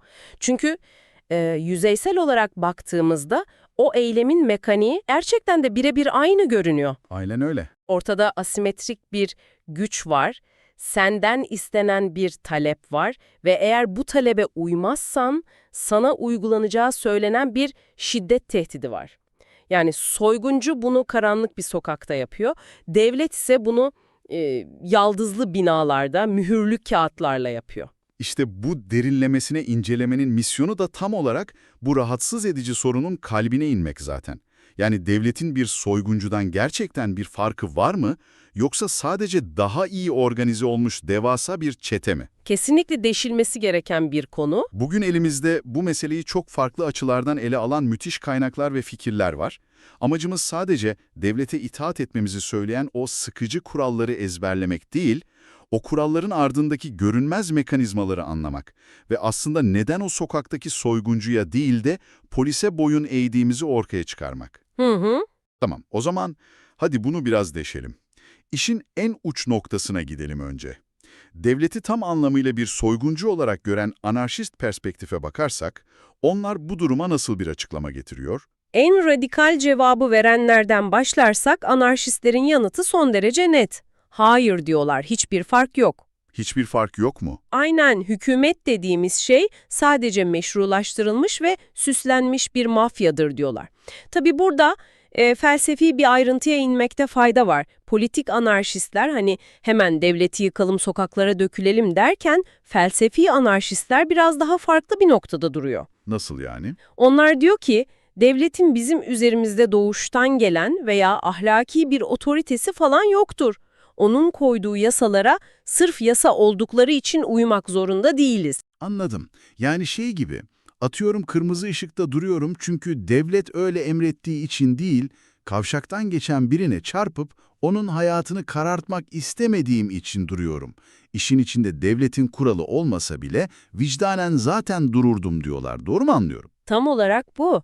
Ahlaki pusula seni yönlendiriyor. Devletin o yazılı yasası değil. Felsefeci Michael Humor bunu inanılmaz çarpıcı bir senaryoyla anlatıyor kaynaklarımızda. O analojileri severiz. Evet, dinleyicilerimiz şu an bir anlığına hayal etsin. Bindiğiniz gemi batmış, kendinizi diğer kazazedelerle birlikte küçük bir can kurtaran salında buluyorsunuz. Açık okyanustasınız, erzak azalıyor ve hayatta kalmak için bir adaya doğru hep beraber kürek çekmeniz gerekiyor. Tam bir kaos ortamı. Aynen, fakat saldaki hiç kimse hangi yöne gidileceği, erzağın nasıl dağıtılacağı konusunda bir türlü anlaşamıyor. Kaos çıkmak üzere derken aranızdan bir adam belinden dolu bir tabanca çıkarıyor, size doğrultuyor ve şey diyor bundan sonra: benim dediğim yöne kürek çekeceksiniz, suyu benim istediğim gibi içeceksiniz, yoksa hepinizi vururum. Hadi ya. Evet. Humar'ın sorusu şu: bu silahlı adam bir hükümet midir? Yani tabii ki hayır. O sadece durumu fırsat bilip elindeki silahla diğerlerini rehin alan bir zorba. Hani istediği kadar bunu sizin iyiliğiniz için yapıyorum desin, günün sonunda kararlarının namlu ucunda da yatan bir diktatör bu adam. Humar'ın vardığı nokta da tam burası işte. Eğer komşunun cebinden zorla para alması, senin hayatını nasıl yaşayacağını silah zoruyla dikte etmesi ahlaksızca bir davranışsa, bu eylemi devlet adını verdiğimiz bir kurum takım elbiseler giyerek yaptığında neden birdenbire ahlaki ve meşru hale gelsin? Eylem aynı eylem diyorsun. Aynen öyle. Eylem aynı eylemdir. Hatta bazı anarşist düşünürler, bizim devlete olan bu derin saygımızın ve o koşulsuz itaatimizin kitlesel bir Stockholm sendromu olduğunu söylüyorlar. Bir dakika. Stockholm sendromu mu? Evet. Yani cebimizden her ay paramızı alan, bizi kendi kurallarına hapseden bir yapıya psikolojik olarak aşık olduğumuzu mu söylüyorsun? Bu gerçekten çok ağır bir iddiam bence. Ama dinleyicimiz adına burada bir itirazda bulunmak istiyorum ben. Tabii, dinliyorum. Anarşistler devleti aradan çıkardığında, o ütopik devletsiz toplumda herkesin birbirine gülümseyerek hiçbir kural ihlali yapmadan yaşayacağını mı sanıyorlar cidden? Eğer o salda o silahlı adam olmasaydı, belki de insanlar erzak için birbirini denize atacaktı sonuçta. Kesinlikle o risk var. Anarşist düzende bile kurallara uymayanlar toplumdan dışlanacak, atıyorum ticari ambargoya falan maruz bırakılacak mecburen. Bu dışlanma da kişinin hayatını mahvetmez mi? Eğer toplumdan aforoz etme de bir tür baskıysa, zor kullanımından zaten kaçış yok demektir. Sadece favori zorbalık türümüzü seçmiş olmuyor muyuz o zaman? Çok yaşa. Harika bir felsefi tespit bu. Zaten insanların bir arada yaşadığı her yerde bir tür kurallar bütünü ve o kurallara uymayanlara karşı bir yaptırım, yani bir zor kullanma mutlaka olacaktır. Kaçınılmaz yani. Kaçınılmaz. Sorun kaba kuvvetin kendisinde değil zaten anarşistler için bile. Sorun bu gücün nasıl tekelleştiğinde. Immanuel Kant'ın meseleye yaklaşımı tam da bu noktada devreye giriyor kaynaklarımızda. Kant'a göre devletin güç kullanımı evet kesinlikle bir zorlamadır ama o haklı bir zorlamadır diyor. Haklı bir zorlama mı? Devletin zorlamasını haklı yapan şey ne peki? Neden Kant o saldaki silahlı adama hak veriyor? Bak orada bir yanlış anlaşılma olmasın. Kant o silahlı adama hak vermiyor. Tam tersine o silahlı adamların ortaya çıkmasını engellemek için devleti savunuyor. Nasıl yani? Kant'a göre eğer devletin hukuki çerçevesi ve güç tekeli olmazsa ortaya çıkacak şey o romantik özgürlük falan değildir. Ortaya çıkacak şey bireylerin kendi doğrularına göre iyi niyetli bile olsalar tamamen keyfi, rastgele ve orantısız bir şekilde birbirine güç uygulamasıdır. Yani herkesin kendi adaletini sağlamaya çalışması. Aynen. Devletin zorlaması aslında bireylerin birbirine uygulayacağı vahşi zorlamaları engelleyen bir tür karşı zorlama sistemidir Kant'a göre. Anlıyorum. Yani devlet bizi en büyük soyguncu olmaktan ziyade sokaktaki binlerce küçük soyguncudan koruyan devasa bir kalkan işlevi görüyor bir nevi. Gücü tek bir merkezde topluyor ki herkes kendi kafasına göre komşusunu cezalandırmaya falan kalkmaz. Aynen öyle ama bu da bizi başka bir büyük soruna götürüyor. Eğer zorlama kaçınılmazsa ve devlet bu zorlamayı tekeline almış en büyük güçse, onu tiranlıktan yani en büyük soyguncu olmaktan alıkoyan şey nedir? Güzel soru. İşte burada sosyolojinin kurucularından Max Weber'in o ünlü meşruiyet kavramıyla yüzleşiriz. Devletin şiddet tekeline sahip olması yetmez Weber'e göre. İnsanların o şiddetin haklı olduğuna inanması gerekir. Yani sokaktaki soyguncuyla devlet arasındaki o ince çizgi, gücün büyüklüğünde değil de bizim o güce bakış açımızda mı gizli sadece? Doğru, çok doğru. Weber, insanların bir otoriteye neden boyun eğdiğini inceliyor. Eskiden insanlar geleneksel otoriteye boyun eğerdi, yani kral bizi yönetir çünkü yüzyıllardır bu işler böyle yürür derlerdi. Bazen bir devrimci çıkar, kitleleri peşinden sürükler, buna karizmatik otorite deriz. Ancak modern devletler rasyonel yasal otorite üzerine kuruludur. Rasyonel, yasal otorite. Evet, insanlar bir lidere veya geleneğe değil, yazılı kurallara, anayasalara ve o kuralları işleten sistemin mantığına inanırlar modern dünyada. İyi de sadece insanların bir sisteme inanması o sisteme ahlaken doğru yapar mı ki? Yani tarihte milyonlarca insanın gönülden inandığı, o an için çok rasyonel görünen ama aslında son derece zalim olan rejimler gördük sonuçta. Kesinlikle gördük.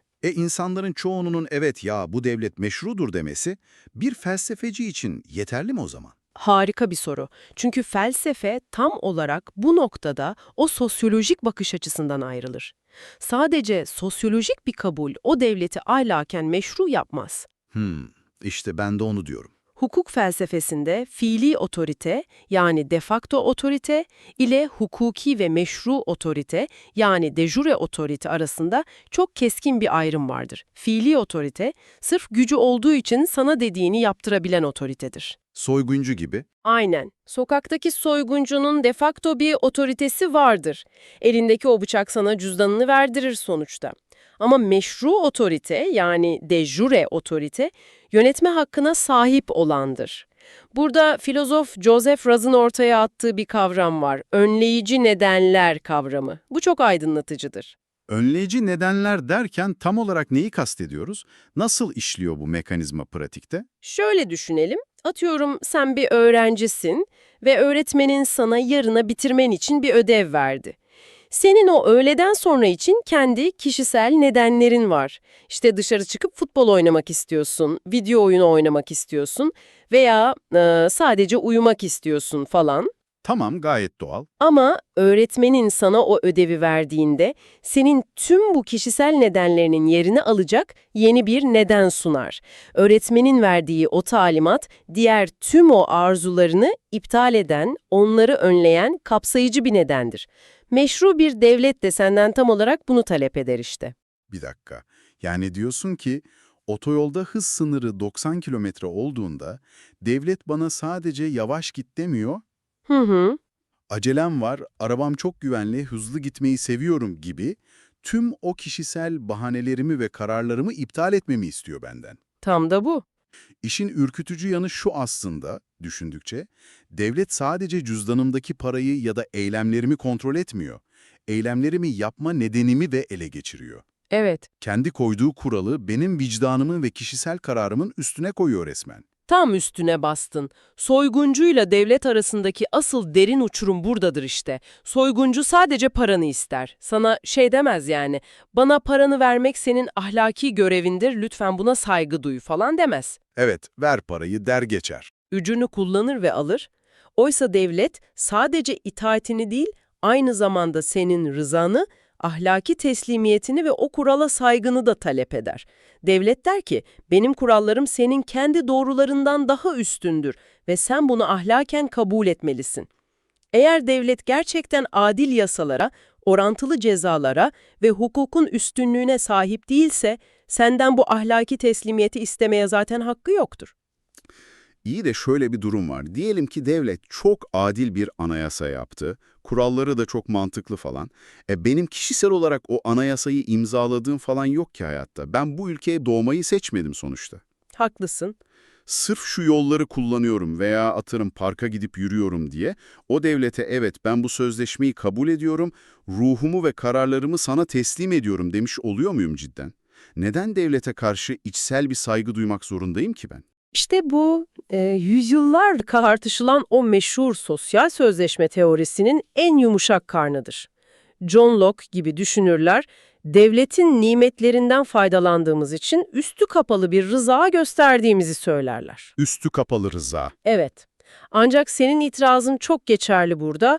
Kimse otoyolu kullanmak dışında bir seçeneğe sahip değilken, hani mecburen kullanırken buna gerçekten rıza denilebilir mi? Denemez bence. Bu noktada ünlü hukukçu Oliver Wendell Holmes bizi başka bir bakış açısıyla tanıştırıyor. O meşhur kötü adam kavramıyla. Kötü adam derken filmlerdeki gibi böyle sürekli suç işlemeye yer arayan, kötü kahkaha atan birinden mi bahsediyoruz? Yok, hayır. Daha çok tamamen bencil ve pragmatik düşünen birinden bahsediyoruz burada. Holmes diyor ki, kanunların gerçek doğasını, toplumun nasıl işlediğini anlamak istiyorsanız, kurallara ahlaki birer pusula gibi sarılan o iyi vatandaşların gözünden bakmayın, Kimin gözünden bakalım? sadece kendi çıkarını düşünen kötü adamın gözünden bakın. Kötü adam için yasalar ahlaki birer rehber falan değildir. Onlar sadece birer fiyat etiketidir. Fiyat etiketi mi? Bir saniye, şunu mu kastediyorsun? Kötü adam yolda giderken hız sınırını aştığında, ahlaken yanlış bir şey yaptım, işte başkalarının hayatını tehlikeye attım diye vicdan azabı falan çekmiyor. Aynen öyle, hiç çekmiyor. Sadece şey diye düşünüyor, eğer yakalanırsam ödeyeceğim ceza 2.000 lira. Bu 2.000 lira benim şu anki acelem için ödemeye değer bir fiyat mı değil mi? Sadece buna bakıyor. Kesinlikle. Kötü adam sadece düz bir maliyet-fayda analizi yapar hayatında. Onun için kanun, eğer bunu yaparsan sana şu cezayı keserim diyen bir tür tahmin aracıdır sadece. Devleti meşru bir ahlaki otorite olarak falan görmez o. devleti sadece ceza kesebilen, çok güçlü, çok organize ve devasa bir şirket ya da büyük bir soyguncu olarak görür. Peki dürüst olalım. Yani dinleyicimiz, sen de kendini bir an için o kötü adamın yerine koy. Sabah uyanıyorsun, işe gidiyorsun, işte vergilerini ödüyorsun paşa paşa. Bunları gerçekten devletin o yüce ahlaki bir otoritesi olduğuna inandığın için mi yapıyorsun? Yoksa sadece hapse girmemek, banka hesaplarına haciz falan gelmesin diye mi? Çok kritik bir soru. Eğer ben sadece cezadan kaçmak için bu kuralları uyuyorsam, hani devlete saygı duymama ne gerek var o zaman? Kuralları ihlal ederim, al paranı, kes cezamı derim ve hayatıma devam ederim rahat rahat. İşin ahlaki boyutu beni neden ilgilendirsin ki bu noktada? Çünkü mesele sadece devletle senin arandaki kişisel bir hesaplaşma değildir de ondan. Kuralları ihlal etmeyi sırf parasını veya cezasını ödeyerek haklı çıkaramazsın. Neden çıkaramayayım? Sonuçta bedelini ödüyorum. Olsun bize. Evet, futbol daha iyi. Düşün ki bir futbol maçında oynuyorsun, hakem sana kırmızı kart gösterdi ve sahadan çıkman gerekiyor kurallara göre. Ama sen diyorsun ki, hakemi tanımıyorum, onun otoritesi umurumda falan değil, bana para cezası verebilirsiniz ama sahada kalıp top oynamaya devam edeceğim. Ben kendi kafama göre öyle sahada dolanıp oynamaya devam edersem, o maç artık oynanamaz hale gelir. Oyun durur sonuçta. Kesinlikle durur. Senin o hakemin kararını tanımayıp sahada dikilmen sadece o devlete veya kuruma karşı pasif bir direniş falan değildir. Bizzat oyunun kendisine, o maçı kurallarıyla adilce oynamak isteyen diğer 21 oyuncuya yapılmış bir müdahaledir, bir sabotajdır. Vay canına, evet. Eğer sen vergini ödemezsen veya kırmızı ışıkta geçmenin sadece bir fiyat etiketi olduğunu düşünürsen, aslında kurallara uyan, adil ve güvenli bir toplumda yaşamak isteyen milyonlarca diğer vatandaşın hakkını gasp etmiş olursun. Yani devlete itaat etmek o soyut Ankara'daki binalara veya anayasa kitapçığına falan duyduğum bir saygıdan ibaret değil aslında. Asıl itaat, o oyunu birlikte oynadığım, sabah aynı metroyu paylaştığım, çocuğunu aynı okula gönderdiğim diğer insanlara karşı duyduğum derin bir sorumluluk. Tam olarak bu. Felsefede buna adil oyun ilkesi diyoruz. Hukuka saygı göstermemek, diğer vatandaşların bir arada barış içinde yaşama projesini sabote etmektir açıkçası. Yasaları sadece bir fiyat etiketi olarak gören o kötü adam, etrafındaki insanları birlikte yaşanacak eşit bireyler olarak değil, sadece kendi çıkarları etrafında aşılması gereken birer engel olarak görür. Tamam, bak burada çok kritik bir viraja giriyoruz yalnız. Eğer kurallara uymak aslında diğer insanlara karşı bir borcumuzsa, o zaman karşımıza devasa pratik bir sorun çıkıyor. Nedir o? Biz aynı fabrikadan çıkmış robotlar değiliz ki. Toplum dediğimiz şey milyonlarca farklı inançtan, farklı ahlak anlayışından, işte farklı kültürel arka plandan gelen insandan oluşuyor. Kesinlikle öyle. Benim için tamamen doğru ve ahlaki olan bir şey, yan komşum için büyük bir günah veya kabul edilemez bir tabu falan olabilir. Peki bu kadar birbirine zıt fikirli milyonlarca insan, ortak kuralların bir tür diktatörlük veya baskı olmadan meşru olduğuna tam olarak nasıl karar verecek? İşte 20. yüzyılın en büyük siyaset filozoflarından biri olan John Rawls'ın çözmeye çalıştığı devasa bulmaca tam da buydu. Rawls ne diyor peki buna? Rawls, modern toplumların kaçınılmaz bir gerçeği olduğunu söyler. Buna baskı gerçeği diyor kendisi. Eğer insanlar özgürse, düşünce özgürlüğü varsa, toplumda her zaman çok farklı dini, felsefi ve ahlaki görüşler mutlaka olacaktır. Tabii ki herkesin aynı düşünmesi imkansız. İmkansız. Herkesin tek bir doğru etrafında birleşmesi imkansızdır. Eğer bir devleti veya bir toplumu sadece tek bir dini inançla veya atıyorum tek bir ahlaki doktrinle yönetmeye kalkarsanız, o zaman farklı düşünen herkesi kaba kuvvetle ezmek zorunda kalırsınız. Yani o devlet mecburen silahlı bir soyguncuya, bir despota dönüşür Rawls'a göre. Peki o zaman çözüm ne bu işe? Yani nasıl olacak da sen ve ben tamamen farklı dünya görüşlerine sahipken aynı yasalara kendi rızamızla içimiz rahat bir şekilde boyun eğeceğiz? Rawls, bunun panzehirinin kamusal akıl yani public reason ve çakışan mutabakat olduğunu söylüyor. Çakışan mutabakat. Biraz açabilir miyiz bunu? Tabii, bunun anlamı şudur aslında, toplumu bağlayan kuralları ve yasaları tartışırken kendi özel inançlarımızı başkalarına öylece dayatamayız. Örneğin mecliste bir yasa çıkarılırken bir milletvekili çıkıp bu yasa geçmeli çünkü benim inandığım kutsal kitap böyle emrediyor dersen bu kamusal akıl falan olmaz. Neden olmaz? Çünkü ben senin inandığın o kitaba inanmak zorunda değilim. Bu argüman benim dünyamda bir karşılık bulmuyor ki. Doğru. Bunu biraz daha somut bir örneğe dönüştürelim mi? Mesela hırsızlık kanunu falan üzerinden düşünsek. Harika bir örnek. Toplumda çok dindar bir insan hırsızlığın yasak olmasını Tanrı'nın emri olduğu için sonuna kadar destekleyebilir. Kapıdaki ahlaki veya dini gerekçelerimiz tamamen farklıdır. Çakışmaz bunlar. Ama vardığımız sonuç o yasanın gerekliliği konusunda bir mutabakata varır. İkisi de yasanın olması gerektiğinde birleşir.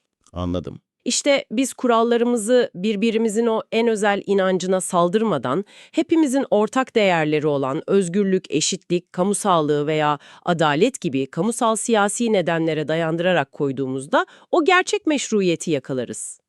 İnanılmaz gerçekten. Yani Rawls bize temelde şunu söylüyor.